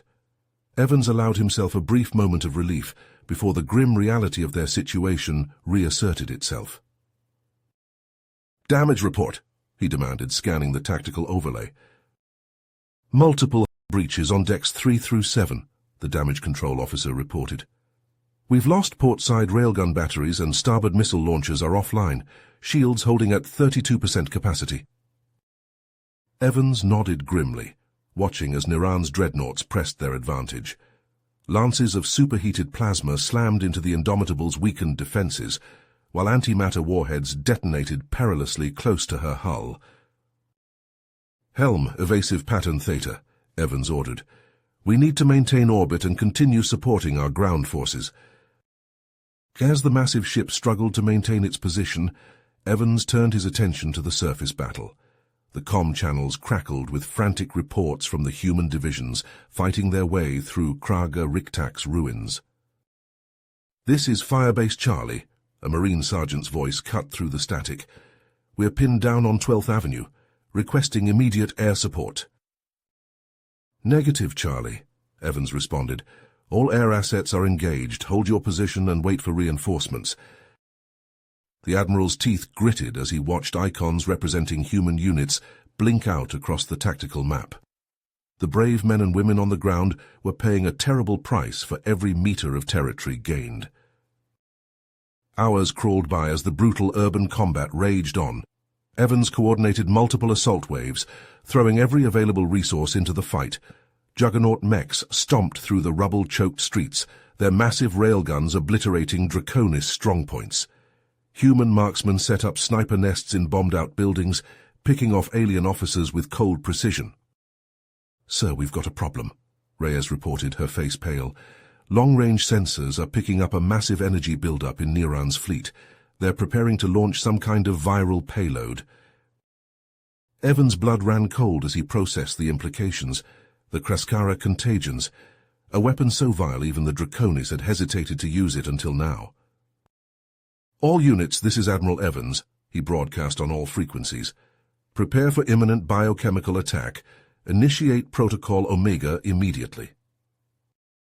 As his forces scrambled to activate their final line of defense against the impending viral onslaught, Evans stared out at the war-torn planet below. The fate of humanity hung in the balance, and he knew his next decision would determine whether they lived to fight another day or perished in the hell of Kraga Riktak. Admiral Evans' voice crackled over the comms, cutting through the chaos of battle. "All units, fall back to the starport immediately. This is not a drill." Marines scrambled from their positions, abandoning fortified bunkers and makeshift barricades. The air filled with the whine of incoming ordnance as Draconis viral bombs arced through the sky. "Move, move, move!" Sergeant Ramirez bellowed, waving his squad toward the starport's looming silhouette. Plasma bolts sizzled past, scorching the rubble-strewn streets. A juggernaut mech thundered past, its massive railguns blazing. "Covering fire!" the pilot's amplified voice boomed. The mech's guns tore through alien positions, buying precious seconds for the retreating infantry. They sprinted past burning vehicles and shattered buildings. The starport's energy shield shimmered ahead, a tantalizing promise of safety. Inside the compound, Lieutenant Commander Thompson barked orders, his face slick with sweat. "I want those Rhino tanks forming a perimeter now. Missile teams, target those incoming dropships." Engineers swarmed over the mass driver cannon, rerouting power conduits and overriding safety protocols. Chief Kowalski cursed as sparks showered from an overtaxed junction box. "Sir, we're pushing way past redline here." The deck plates trembled as Niran's fleet entered firing range. Alarms blared as the first salvo of viral warheads detonated against the weakening shields. "Mass driver online," an ensign shouted. Thompson's eyes locked onto the targeting display. Niran's flagship loomed large, its weapons primed for the killing blow. The cannon discharged with a thunderous roar. The hypervelocity round punched through shields and armor alike, erupting from the far side of the Draconis vessel in a spectacular plume of vaporized metal. But even as Niran's ship disintegrated, a final spread of viral bombs slipped through the starport's collapsing defenses. "All personnel emergency evac procedures," Thompson yelled, sprinting for the nearest shelter. "Get to the secondary launch sites." Clouds of sickly green vapor billowed through the compound. Marines in sealed armor herded civilians toward waiting dropships. The air filled with the screams of the unlucky few caught in the viral mist, their bodies dissolving into nightmarish slurry. From orbit, Evans watched the horrific spectacle unfold. His fingers dug into the armrests of his command chair as evacuation craft clawed their way skyward. "Helm, begin disengagement procedures," he ordered, his voice tight. "Weapons control, target those reactors. I want nothing left standing." The Indomitable shuddered as its guns opened up, raining hellfire upon the dying world below. Evans's gaze never left the tactical display as transport after transport limped into the relative safety of the fleet's protective envelope. As the last human ship cleared the atmosphere, Evans triggered the jump sequence. Stars blurred into streaks of light, carrying the battered armada away from the graveyard of Kraga Riktak. In the Indomitable's medbay, Evans walked among the rows of wounded. Burn victims, radiation poisoning, viral exposure, the horrors of this war etched into flesh and bone. A young Marine caught his eye, half her face hidden beneath regenerative bandages. "Sir," she croaked, "did we win?" Evans paused, choosing his words carefully. "We hurt them, soldier. We hurt them bad, but this fight's nowhere near the end." He continued his rounds, each labored breath and agonized moan fuel for the rage building inside him. The Draconis had forced this war upon humanity, and by God, he would see it through to the bitter end. In the corridors of the Indefatigable, Evans conferred with his staff, outlining plans for resupply and rearmament. "I want every ship combat ready in 72 hours, he growled. "We're going back in, and this time we finish the job." As the fleet limped toward Deep Rock Station, Evans stared out at the star-flecked void. His reflection gazed back, eyes hard as flint. There would be no half measures, no mercy. This was a war of extinction now, and humanity would. The Indomitable's docking clamps released with a thunderous clang, the massive warship pulling away from Deep Rock Station. On the bridge, Admiral Evans stood with his hands clasped behind his back, watching as the rest of the fleet formed up around his flagship. "All ships report ready, sir," Lieutenant Reyes announced, her voice crisp and professional despite the dark circles under her eyes. Evans nodded, his gaze fixed on the holographic display showing their trajectory back to Drekara Prime. "Commence jump sequence on my mark," he ordered. As the countdown began, Evans's mind raced through the intelligence reports he'd pored over during their brief respite. The images of Kraga Riktak's shattered skyline and the makeshift Draconis fortifications now riddling its ruins burned in his memory. The fleet surged into hyperspace, stars blurring into streaks of light. Evans turned to his tactical officer. "Bring up the latest scans of the target zones." A three-dimensional map of Kraga Riktak's outskirts materialized, red markers indicating the locations chosen for the gravitic weapon deployment. Evans studied the layout, his jaw clenching as he contemplated the devastation they were about to unleash. Hours later, the fleet dropped out of hyperspace on the edge of the Dracula system. Evans leaned forward, his voice low and intense. "Launch stealth drones. I want those singularity charges in position before the Draconis even know we're here." Sleek, black drones streamed from the Indomitable's launch bays, each carrying a payload that defied the laws of physics. As they vanished into Dracula Prime's upper atmosphere, Evans turned to the comm officer. "Patch me through to all ships and ground forces." He took a deep breath, steadying himself before addressing his troops. "This is Admiral Evans. In moments we will witness power beyond imagination. Remember why we fight. For Earth, for humanity. Show no mercy." The bridge fell silent as they waited. Suddenly the tactical display erupted with cascading energy signatures. On the main view screen, pinpricks of light blossomed across the planet's surface, each expanding into a roiling maelstrom of twisted space-time. "My God," someone whispered. Evans watched as entire city blocks were torn asunder, pulled into the voracious maw of artificial singularities. Draconis bunkers, artillery emplacements, and armor columns alike vanished in the blink of an eye, leaving behind only warped terrain and gravitational anomalies. "Launch assault craft," Evans commanded, his voice steady despite the awesome destruction unfolding before him. "All ships, commence bombardment of designated hardpoints." The Indomitable shuddered as its massive railguns opened fire. Each round accelerated to a significant fraction of light speed. Streams of hypervelocity projectiles rained down upon the few Draconis strongpoints that had survived the initial gravitic onslaught. On the ground, human dropships screamed through the atmosphere, their hulls glowing cherry red from the friction of re-entry. Inside one such craft, Sergeant Ramirez gripped his rifle tightly, the singularity-ravaged landscape visible through the viewports. The dropship touched down amidst a field of twisted metal and gravitational distortions. Ramirez was first out the door, his boots crunching on pulverized rubble as he scanned for targets. All around him, more dropships disgorged their cargo of human warriors and war machines. A juggernaut mech stomped past, its massive frame dwarfing the Marines. Its pilot's amplified voice boomed out, "Draconis signatures detected 2 clicks north, advancing to engage." Ramirez waved his squad forward, picking their way through a landscape that seemed to defy reality itself. Shimmering pockets of distorted space-time dotted the ruins, some still slowly consuming nearby debris. "Jenkins, watch your 6, Ramirez barked as a private strayed too close to one such anomaly. The young Marine stumbled back, his face pale beneath his helmet visor. As they pressed deeper into the devastated city, the sounds of battle grew louder. Plasma bolts sizzled overhead, answered by the staccato rhythm of human Gauss rifles.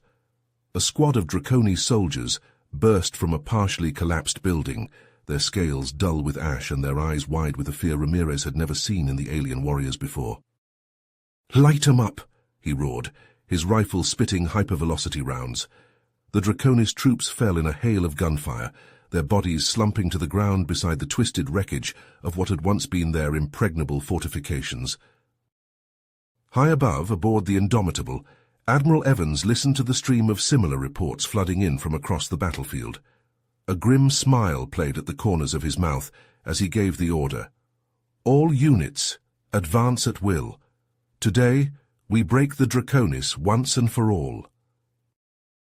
The Indomitable's hangar bay buzzed with frantic activity as dropships and assault craft roared to life. Lieutenant Commander Jack Thompson strapped himself into the cockpit of his Bison heavy battlesuit, the massive machine humming with barely contained power. "All units, this is Thompson. Final systems check," he barked into the calm. A chorus of affirmatives crackled back as his elite force ran through their pre-launch protocols. Thompson's eyes swept across his HUD, confirming each system was green. The hangar doors yawned open, revealing the tortured landscape of Kraga Riktak below. Entire city blocks had been reduced to rubble, punctuated by the swirling vortexes of active singularities. "Go, go, go," Thompson shouted. His bison leapt from the launch bay, leading the charge. The battlesuit plummeted through the atmosphere, its massive frame shuddering as it hit terminal velocity. All around him, dropships and other heavy armor units streaked towards the planet's surface. They touched down amid a maelstrom of debris and gravitational anomalies. Thompson's sensors immediately picked up scattered Draconi signatures. "Contact front," he yelled, bringing his suit's massive autocannons to bear. A group of disoriented Draconis troops stumbled from a half-collapsed building. Thompson's guns roared, cutting them down before they could even bring their weapons to bear. "Push forward," he ordered, his bison stomping through the ruins. "Don't give them time to regroup." His squad fanned out, their heavy battle suits carving a path of destruction through the weakened Draconis lines. Sporadic plasma fire lanced out from hidden pockets of resistance, but it was uncoordinated and ineffective against the humans' armor. Overhead, the Indomitable's guns thundered. Hypervelocity rounds screamed past, demolishing any structure that looked even remotely defensible. Thompson watched as a Draconis strongpoint simply ceased to exist, vaporized by the orbital bombardment. "Thompson to Indomitable, thanks for the assist," he radioed. "Copy that, ground team," came the terse reply. "Keep pushing, we've got your backs." As they pressed deeper into the city, Thompson's squad linked up with other human units. Marines in powered armor dashed between cover, mopping up isolated pockets of Draconis troops. A deafening roar filled the air as Ashra Kirikova's gravitic weapons platform unleashed its fury. Thompson watched in awe as an entire city block simply vanished, swallowed by a localized singularity. "Holy shit," someone muttered over the squad frec. "Stay focused," Thompson snapped. "We've got a job to do." By nightfall, they'd pushed 5 kilometers into the city. Thompson oversaw the establishment of a forward operating base, his bison's floodlights illuminating the area as engineers set up field fortifications and anti-aircraft emplacements. A juggernaut mech stomped past, its massive frame dwarfing even Thompson's bison. "Perimeter secure, sir," the pilot reported. "No sign of organized resistance within 2 clicks." Thompson nodded, allowing himself a moment of grim satisfaction. They'd made good progress, but he knew the real fight was yet to come. His comm crackled to life with a priority message from Admiral Evans himself. "All commanders prepare for Phase 2. We hit Niran's Central Command at first light. No mercy, no quarter given. This ends tomorrow." Thompson acknowledged the order, then turned to survey the burning ruins of Kraga Riktak. In the distance, the kilometer-wide central nexus of the Draconis capital loomed, their final objective. He began relaying orders to his troops, prepping them for the coming assault. As he worked, a single thought echoed in his mind. Tomorrow they would finish this, one way or another. The first rays of Drakara Prime's sun painted the shattered skyline of Kraga Riktak in hues of crimson and gold. Admiral Philip Evans stood on the command deck of the Indomitable, his eyes fixed on the tactical display. "Commence final assault," he ordered, his voice calm and steady. The air around the ship vibrated as the Singularity artillery fired. Evans watched the gravitic warheads streak across the blasted cityscape, their trajectories precise and merciless. Each detonation birthed a localized spatial disruption, tearing apart what remained of Niran's outer defenses. On the ground, Lieutenant Commander Jack Thompson felt the earth shake beneath his bison battlesuit. He watched as entire city blocks vanished, consumed by the distortion fields. The Bison unit's heavy cannons roared, their shells finding targets among the few remaining Draconis' hardpoints. Beside them, towering mechs strode through the chaos, their Gatling railguns spitting streams of hypervelocity rounds. "Contact left," a voice crackled over the comm. Thompson's heads-up display highlighted a group of Draconis troops emerging from a half-collapsed building. "I see them," Thompson replied, swinging his suit's massive autocannons to bear. The weapons thrummed to life, cutting down the alien soldiers before they could mount an effective defense. Behind the advancing line, Ashra Kirikova's Singularity Generator teams pushed forward. Their armored carriers weathered near misses from sporadic Draconis fire, the alien shells creating geysers of pulverized rubble. "Keep those generators protected," Kirikova shouted, her voice tight with concentration as she made minute adjustments to the device's output. A wave of black hole implosions tore through the crumbling ruins surrounding Niran's central citadel. Layer after layer of armored shielding peeled away, exposing the innermost sanctums. From his vantage point aboard the Indomitable, Evans saw the breach achieved. "Signal the third wave," he commanded. "It's time to end this." On the outskirts of the Singularity barrages, the heavily armored exploiter battalions rumbled to life. Juggernaut assault vehicles and self-propelled howitzers formed up behind Thompson's spearhead, their massive treads churning through fields of distorted debris. The air filled with thick smoke as human artillery unleashed its fury. Barrage after barrage of thermobaric and depleted uranium munitions slammed into the exposed Draconis citadels. Fortified bunkers simply ceased to exist, their armored shells sheared away by the concussive onslaught. Thompson's point units were the first to breach Niran's innermost sanctum. The Bison battlesuits engaged the alien commander's Praetorian guards in a maelstrom of pulse fire and searing plasma. "Push through," Thompson roared, his suit's servos whining as he grappled with a Draconis heavy suit. The alien's rending claws screeched against his armor, leaving deep gouges but failing to penetrate. Inside the shattered command nexus, Niran raged. The Draconis commander's scales were dull with fatigue and stress as he barked orders into communication systems that no longer functioned. "Where are our reinforcements?" he snarled at a bank of darkened screens. "Someone respond!" But there was no response. His staff lay dead or scattered, victims of the relentless human assault. Thompson's assault teams carved their way to the inner sanctum's reinforced portal. The massive doors, once impregnable, now hung askew on twisted hinges. "Breach team, move up," Thompson ordered. A squad of combat engineers rushed forward, setting shaped charges around the warped frame. Inside, Niran's reptilian features twisted in loathing. With trembling claws, he accessed the palace's subterranean antimatter reactor controls. If he was to die, he would take these human vermin with him.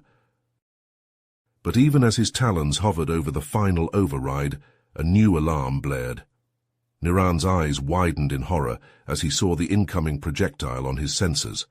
A precision Thanatos Singularity round, fired from orbit with unerring accuracy. The micro-singularity lanced across the war room. In an instant of unimaginable gravitational shearing, Niran and everything around him simply ceased to exist. His final screech was cut short as his very atoms were torn apart and consumed by the black hole's ravenous maw. Outside, Thompson felt the ground shudder beneath his feet. The inner sanctum's doors collapsed inward, revealing a scene of utter devastation. "To all units, report status," he called out, scanning the ruins for any sign of resistance. But there was only silence, broken by the crackle of fires and the groan of settling debris. Lieutenant Commander Thompson emerged onto the rubble-strewn plaza that had once housed Niran's command throne. The heart of the Draconis Empire lay in ruins around him, reduced to little more than a colossal tomb. Graveyard of twisted metal and shattered stone. Admiral Philip Evans surveyed the ruins from the command deck of the Indomitable. His weathered face remained impassive as he absorbed the reports flooding in from the ground forces. "Sir, Lieutenant Commander Thompson's unit is reporting severe casualties," his XO informed him. They bore the brunt of the close-quarters fighting during the final push. Evans nodded, his eyes never leaving the tactical display. Acknowledged. Have medical teams prioritize their evacuation and treatment.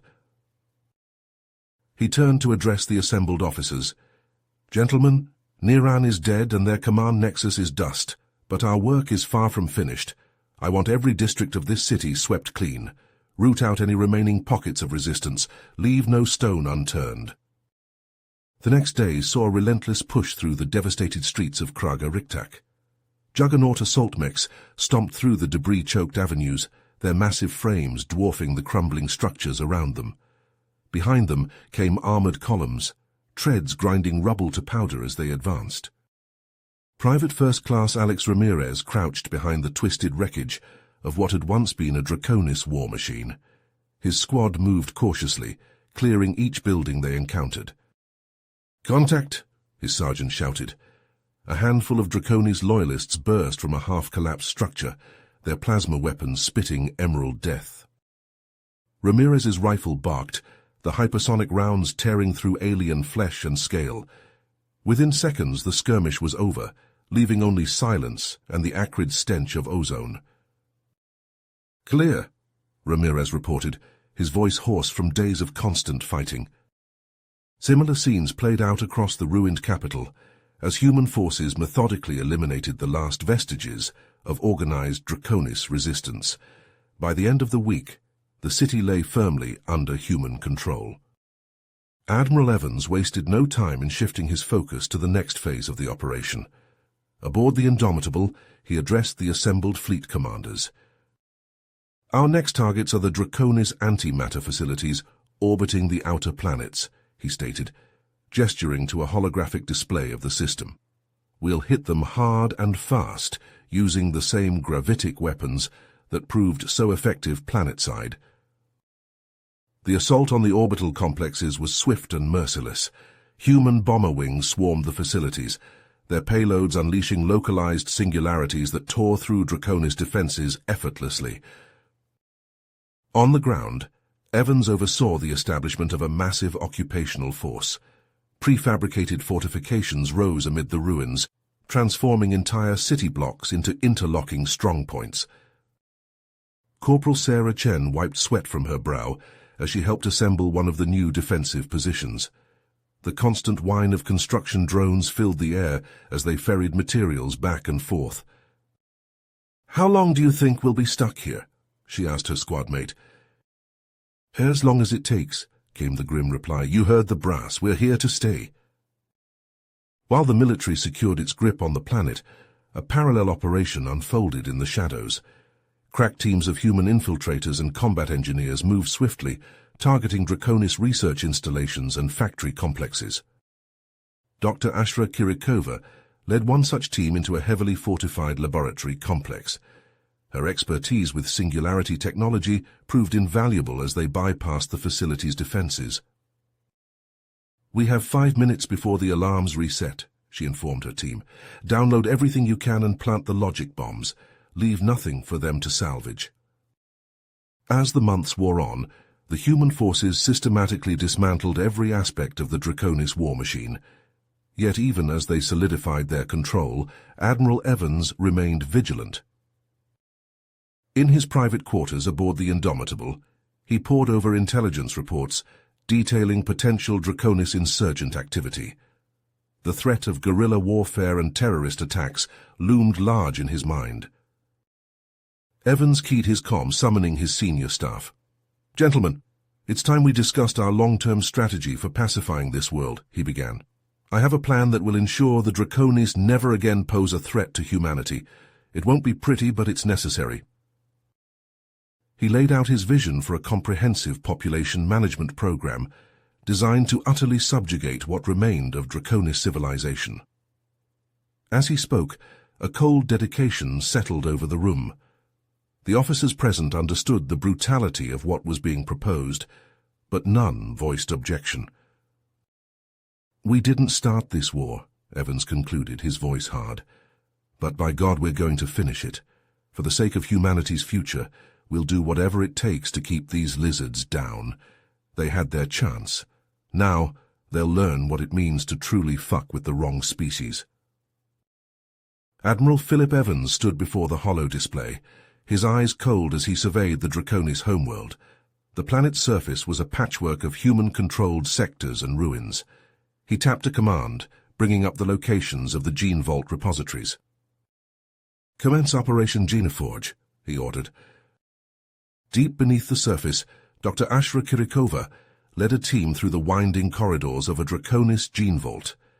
The air was thick with the scent of antiseptic and alien biochemicals. Her boots clicked against the polished floor as she approached a massive data core. "Set up the viral dispersal units," she instructed. A technician nodded, unfolding a sleek device from his pack.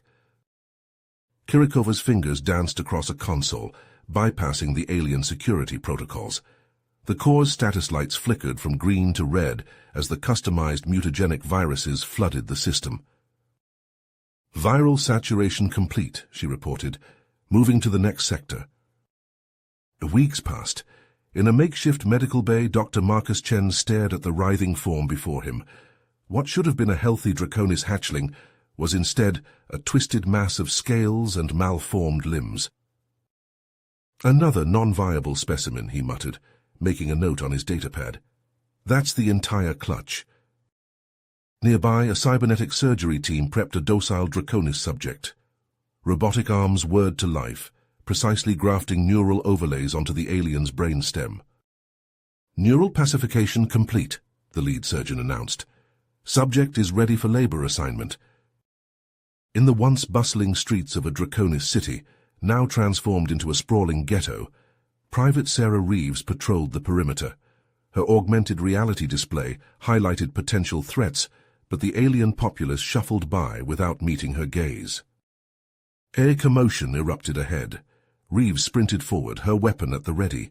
A group of Draconis had unfurled a banner covered in alien script. "Disperse immediately," she barked through her suit's external speakers. When the aliens failed to comply, Reeves activated her comm.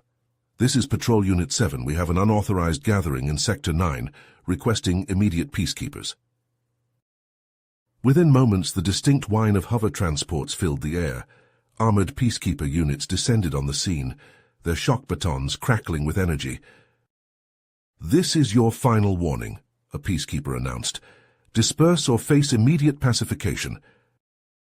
The Draconis protesters hesitated, their scaled faces a mix of fear and defiance. Then, with a roar, they surged forward. Reeves watched as the peacekeepers waded into the fray, their weapons flashing. The uprising was over in minutes, leaving only unconscious bodies and the acrid smell of ozone. In a nearby juvenile indoctrination center, rows of young Draconis sat rigidly at attention. A human instructor paced before them, her voice stern. "Repeat after me," she commanded. "We are grateful for human guidance." The alien children responded in unison, their voices flat and emotionless. "We are grateful for human guidance." "Good," the instructor nodded. "Now in standard English, we reject the violent ways of our ancestors." As the indoctrination session continued, a medical team moved through the rows, scanning each child. Those who failed to meet the genetic or behavioral standards were quietly removed. Years turned to decades. The once proud Draconis civilization crumbled, replaced by a subservient underclass. In the rebuilt cities, cybernetically altered Draconis laborers toiled alongside human overseers, constructing the infrastructure of a new, human-dominated era. Admiral Evans, now well into his twilight years, stood on the balcony of the planetary command center. He gazed out at the transformed landscape, a testament to humanity's ruthless efficiency. "Status report," he demanded of his aide. "Sir, the latest projections indicate total Draconis cultural assimilation within 2 generations. Warrior strain genetic markers have been reduced to less than 0.01% of the population." As night fell on Dracara Prime, the glow of human cities illuminated the horizon. In the shadowy outskirts, the last vestiges of Draconis independence withered, their resistance futile against the unstoppable tide of human dominance. yet beneath the surface embers of resistance smoldered. Admiral Jared Kovacs stood at the panoramic window of his office in Kraga Riktak's rebuilt citadel, his eyes scanning the skyline of the conquered Draconis capital. The once proud alien architecture now stood dwarfed by stark human constructions, a constant reminder of who held power. "Another sabotage attempt in Sector 7, reported his aide, Lieutenant Chen. "Third one this week." Kovacs' mind focused. "Casualties?" "2 enforcers damaged, no human losses." "Unacceptable," Kovacs growled. He turned from the window, striding to his desk. "Draft a request to the Sol Council. We need expanded suppression protocols, now." Chen nodded, tapping at his datapad. "Sir, some on the Council may view this as an overreaction to isolated incidents." Kovacs slammed his palm on the desk. "Isolated? These vermin grow bolder by the day. We crush this now or we lose everything we've built here." Within weeks, the streets of Kraga Riktak's Draconis ghettos echoed with the heavy tread of new mechanized enforcers. Their faceless visors scanned the crowds, targeting algorithms primed to detect even the slightest hint of dissent. In a cramped apartment, a Draconis family huddled around a battered holoprojector. The father, Sartk, adjusted the signal, revealing the stern face of a human announcer. Reminder that all citizens must submit to weekly genetic screenings. Failure to comply will result in immediate relocation to labor camps. This message is brought to you by the Human Protectorate, ensuring peace and prosperity for all law-abiding residents of Drakara Prime. Sark's mate hissed softly. "Peace? They strip us of our pride, our very identity." "Quiet," Sark warned, glancing nervously at the door. "The walls have ears." In the shadows of an abandoned industrial complex, Arkalor, the scarred veteran of countless battles, addressed a group of would-be insurgents. His voice was low, but filled with intensity. "They think they've broken us," he growled, "made us docile. But the fire of our ancestors burns in our blood. Tonight we strike back." A technician looked up, his face pale. "Sir, the primary air processors. They're offline. Atmospheric toxins are flooding sectors 3 through 7. Kovacs watched in horror as casualty reports scrolled across the main screen. Hundreds of human troops caught without protective gear, succumbing to the poisoned air. "Seal off the affected areas," he ordered, "and prep the bombers. If these lizards want to play rough, we'll show them what that really means." The next day, the sky over Kraga Riktak's outer districts turned black with smoke. Firebombs rained down, reducing entire hab blocks to ash. Draconis civilians, driven from their homes, found themselves herded at gunpoint into waiting transports. "Move!" shouted a human soldier, prodding a group of terrified aliens with the butt of his rifle. "You're being relocated for your own safety." As the transports rumbled towards the newly constructed camps beyond the city limits, whispers of rebellion spread like wildfire. In hidden bunkers and secret meeting places, Arkalor's ranks swelled with new recruits, their eyes burning with a hatred born of generations of oppression. Deep beneath the streets, in a makeshift war room, Arkalor hunched over a holographic map of the citadel. His lieutenants gathered around, their scaled faces illuminated by the flickering blue light. "The humans have grown complacent," Arkalor said, his voice a low rumble. "They believe their technology makes them invincible, but we've spent years preparing for this moment." As darkness fell, teams of Draconis rebels moved silently through the city's underbelly. They emerged from hidden access points, their weapons trained on the citadel's outer defenses. The first explosion rocked the night, a blinding flash that shattered the calm. Alarms wailed as confused human soldiers scrambled to their posts, but it was already too late. In his bunker, Kovacs felt the floor heave beneath his feet. The main view screen flickered to life, showing a scene of utter chaos. The northern residentium, home to thousands of human personnel and their families, was collapsing into a massive sinkhole. But the nightmare was only beginning. Across the city, Arkalor's sleeper agents struck at the heart of the occupation's infrastructure. In the robotic enforcer production facilities, carefully planted viruses wreaked havoc on the assembly lines. Kovac watched helplessly as reports flooded in from all sectors. His carefully maintained order was unraveling before his eyes. In the streets, newly liberated Draconis clashed with malfunctioning security drones, the air filled with the sounds of battle and the acrid smell of burning circuitry. Pacing the confines of his command bunker, Kovac knew he was rapidly running out of options. The comm channels crackled with desperate pleas from isolated human outposts, begging for reinforcements that simply didn't exist. "Sir," Lieutenant Chen's voice was tight with barely controlled panic. "We're losing control of the entire eastern quadrant. The rebels are advancing on all fronts." Kovac stared at the tactical display, watching as more and more sectors turned from green to angry red. His mind raced, considering and discarding increasingly desperate strategies. Finally, his eyes fell on a sealed case mounted on the far wall. The words Hephaestus Contingency were stenciled across its surface in bold warning letters. "May God forgive me," Kovac muttered, striding towards the case. He placed his palm on the biometric scanner, hearing the soft click as the locks disengaged. Inside lay a single data rod, pulsing with an ominous red light. Kovac hesitated for a moment, then grabbed it, inserting it into the main console. As he began to input the activation codes, alarms blared from the perimeter sensors. The rebels had breached the outer defenses of the citadel itself. Kovac's fingers flew across the keypad, racing against time. Outside, the sounds of battle grew closer. The fate of two species now hung in the balance, with extinction looming as a very real possibility for both the conquerors and the conquered. The acrid stench of burning circuitry filled the air as Admiral Kovac's fingers flew across the console, inputting the final activation codes for the Hephaestus Contingency.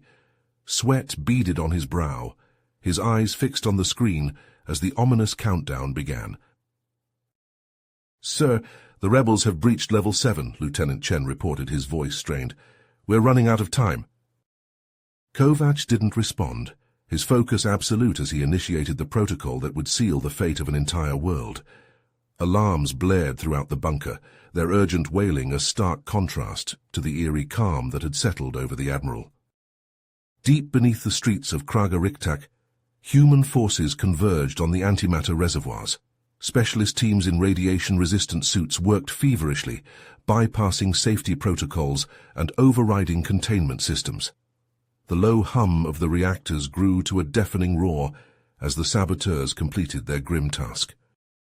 Above ground, Draconis rebels clashed with security mechs in a desperate battle for control of the city.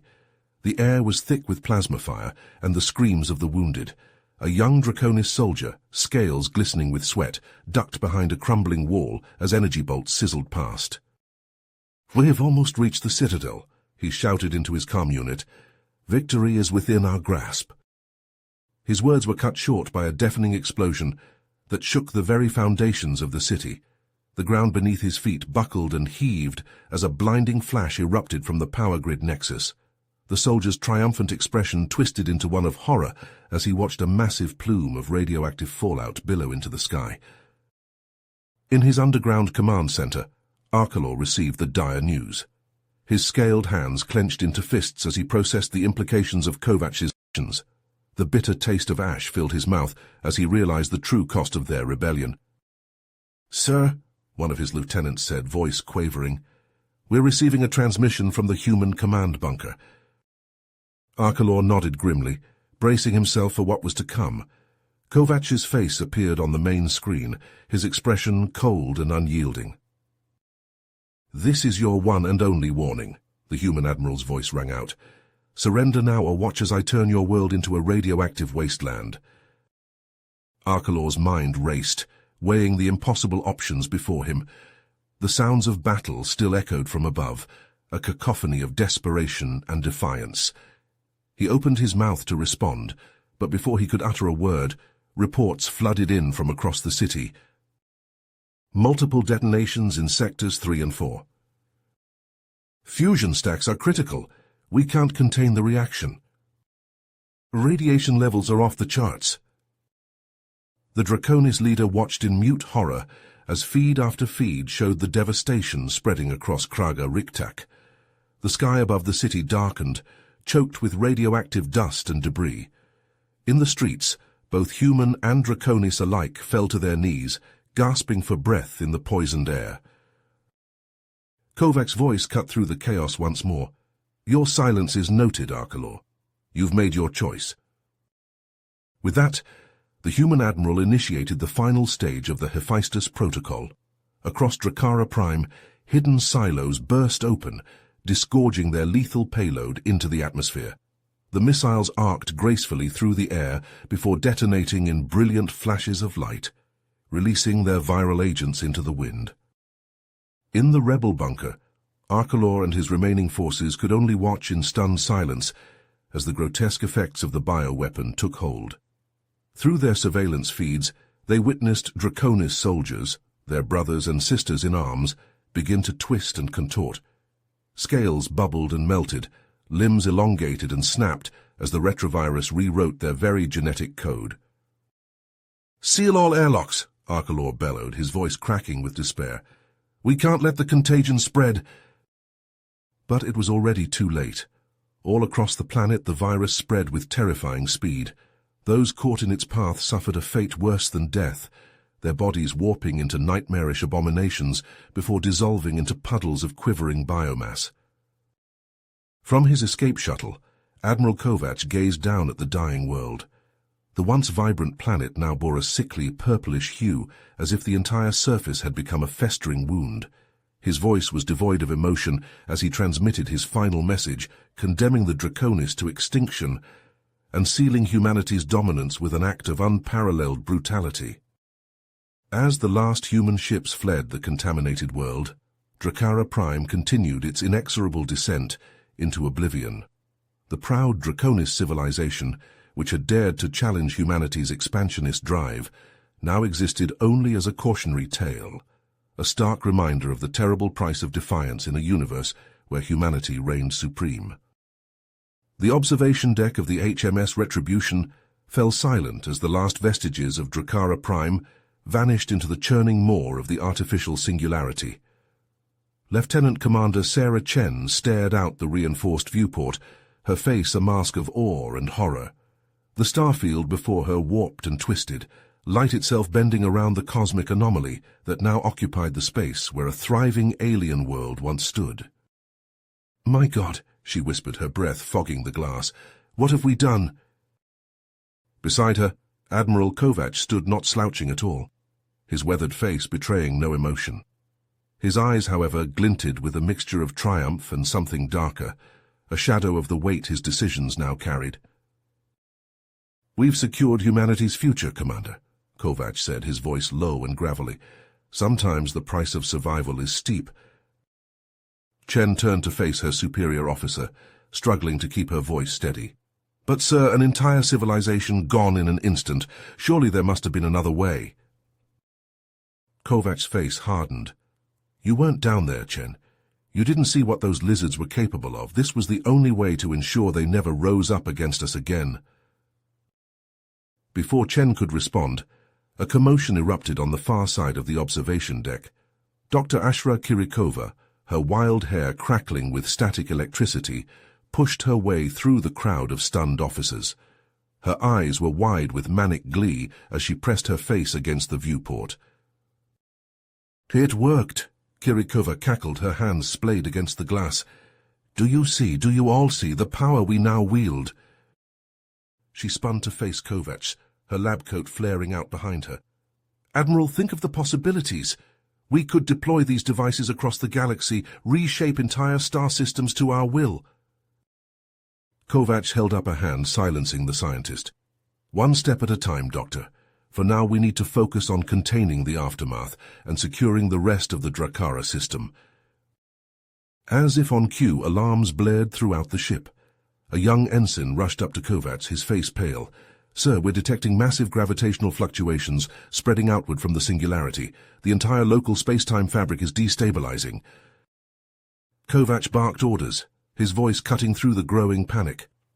"All hands to battle stations. Helm, plot an emergency warp trajectory out of the system. We need to put some distance between us and that thing before it tears us apart." The deck beneath their feet began to shudder as the Retribution's engines roared to life. Outside, the stars stretched into lines of brilliant light as the ship accelerated to faster-than-light speeds. Chen gripped a nearby console, her nucleus tightening as the vessel shook violently. As they hurtled away from the gravitational maelstrom that had once been Drakara Prime, Chen couldn't shake the image of that swirling vortex of destruction from her mind. She knew that this day would haunt her, and humanity, for generations to come. The line they had crossed could never be uncrossed, and the consequences of wielding such godlike power were yet to be fully understood. The Retribution emerged from warp on the outskirts of the system, joining a growing fleet of human vessels fleeing the cataclysm. As the shockwaves of Drakara Prime's annihilation rippled across space, carrying with them the terrifying message of humanity's newfound capability, Chen couldn't help but wonder, what cosmic horrors had they unleashed in their quest for galactic dominance? And would there be a price to pay for playing God among the stars? The bridge of the Indomitable hummed with activity as Grand Marshal Philip Evans studied the holographic display of the Carina Nebula. Swirling clouds of gas and dust obscured much of the region, but a single blinking dot marked their target, the asteroid that potentially harbored the last remnants of the Draconis civilization. "Sensor sweep complete, sir," reported the tactical officer. "We've detected faint energy signatures consistent with Draconis technology." Evans nodded, his weathered face set in grim lines. "Prepare for combat drop. I want boots on that rock in 10 minutes. "Remember your training," Thompson barked. "We hit hard and fast, no mercy for the Xenos." The bay doors slid open, revealing the inky void of space. Thompson felt the familiar lurch in his stomach as the lander detached from the Indomitable, rocketing towards the asteroid's craggy surface. Suddenly the comms crackled to life. Incoming fire, evasive maneuvers. Thompson's lander lurched violently as streams of plasma erupted from hidden emplacements on the asteroid. To his left, he watched in horror as 2 landers erupted into balls of flame, their occupants vaporized instantly. "Brace for impact," Thompson shouted as his own craft plummeted towards the surface, alarms blaring. The lander slammed into the rocky ground, its shock absorbers groaning under the strain. Thompson's HUD flickered, then stabilized as he staggered to his feet. "Sound off," he barked. "Form a perimeter and return fire." His Marines fanned out, pulse rifles spitting blue energy bolts at the Draconis positions. Thompson activated his suit's jump jets, leaping to a higher vantage point. Through the swirling dust, he caught glimpses of scaled forms darting between cover. The ground shook as railgun rounds from the orbiting warship slammed into the asteroid. Thompson watched as entire sections of the Draconis fortifications crumbled under the barrage. Seizing the initiative, he led a charge towards the nearest alien position. His armor's enhanced strength allowed him to rip through makeshift barricades, coming face to face with a snarling Draconis warrior. All around him, similar scenes played out as human Marines engaged in brutal close-quarters combat with the desperate defenders. Despite their ferocity, the Draconis were outmatched by the humans' superior technology and tactical coordination. Thompson was about to signal for a push to the next defensive line when a massive tremor shook the asteroid. He looked up to see a colossal shape emerging from the nebula, an ancient Draconis dreadnought, its hull scarred and pitted with age. "All units, fall back!" Thompson shouted as massive plasma bolts began to rain down on their position. The very ground beneath his feet bubbled and melted under the barrage.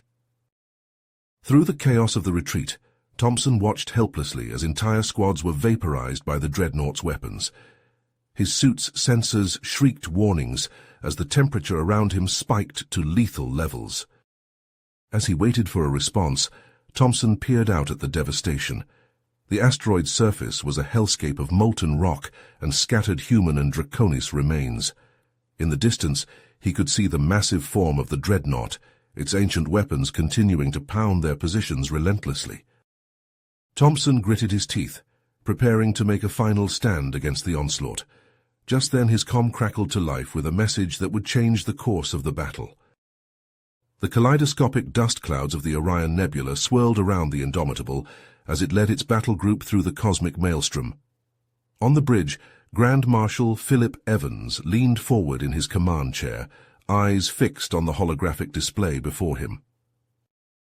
"Energy signatures detected, sir," reported the sensor officer, faint but consistent with Draconis tech. Evans nodded, his weathered face a mask of concentration. "Pinpoint the source." The display zoomed in, revealing a dense cluster of asteroids and debris. Evans studied the image, noting the telltale signs of an abandoned mining outpost or colony. "Approach with caution," he ordered. "Full scan protocols. I want every inch of that debris field analyzed." As the Indomitable drew closer, its hull dripping with charged rail batteries and singularity lances, an unsettling quiet settled over the bridge. The creaking of metal and the low hum of machinery seemed amplified in the tense atmosphere. Suddenly alarms blared. The sensor officer's voice rose in pitch. "Sir, massive gravitational distortion detected." With practiced efficiency, he barked out orders. "Battle stations, raise gravitic shielding to maximum. All ships form defensive perimeter." The Indomitable's engines roared as it maneuvered into position, flanked by its wolf pack of gunships. Evans gripped the arms of his chair, muscles tense as the ship pushed deeper into the asteroid field. A blinding flash erupted before them. Space itself seemed to tear open, revealing a yawning maw of absolute darkness. Evans had a split second to realize the horror of their situation before the singularity breach engulfed the Indomitable's forward section. The noise was deafening. Metal screamed as it was torn apart at the molecular level. The bridge shuddered violently, consoles exploding in showers of sparks. Evans was thrown from his chair, slamming hard against the deck plating. As he struggled to his feet, the true extent of the catastrophe became clear. The entire forward third of the dreadnought had simply ceased to exist, atomized in an instant. Through the gaping wound in the ship's hull, Evans could see the swirling chaos of the singularity.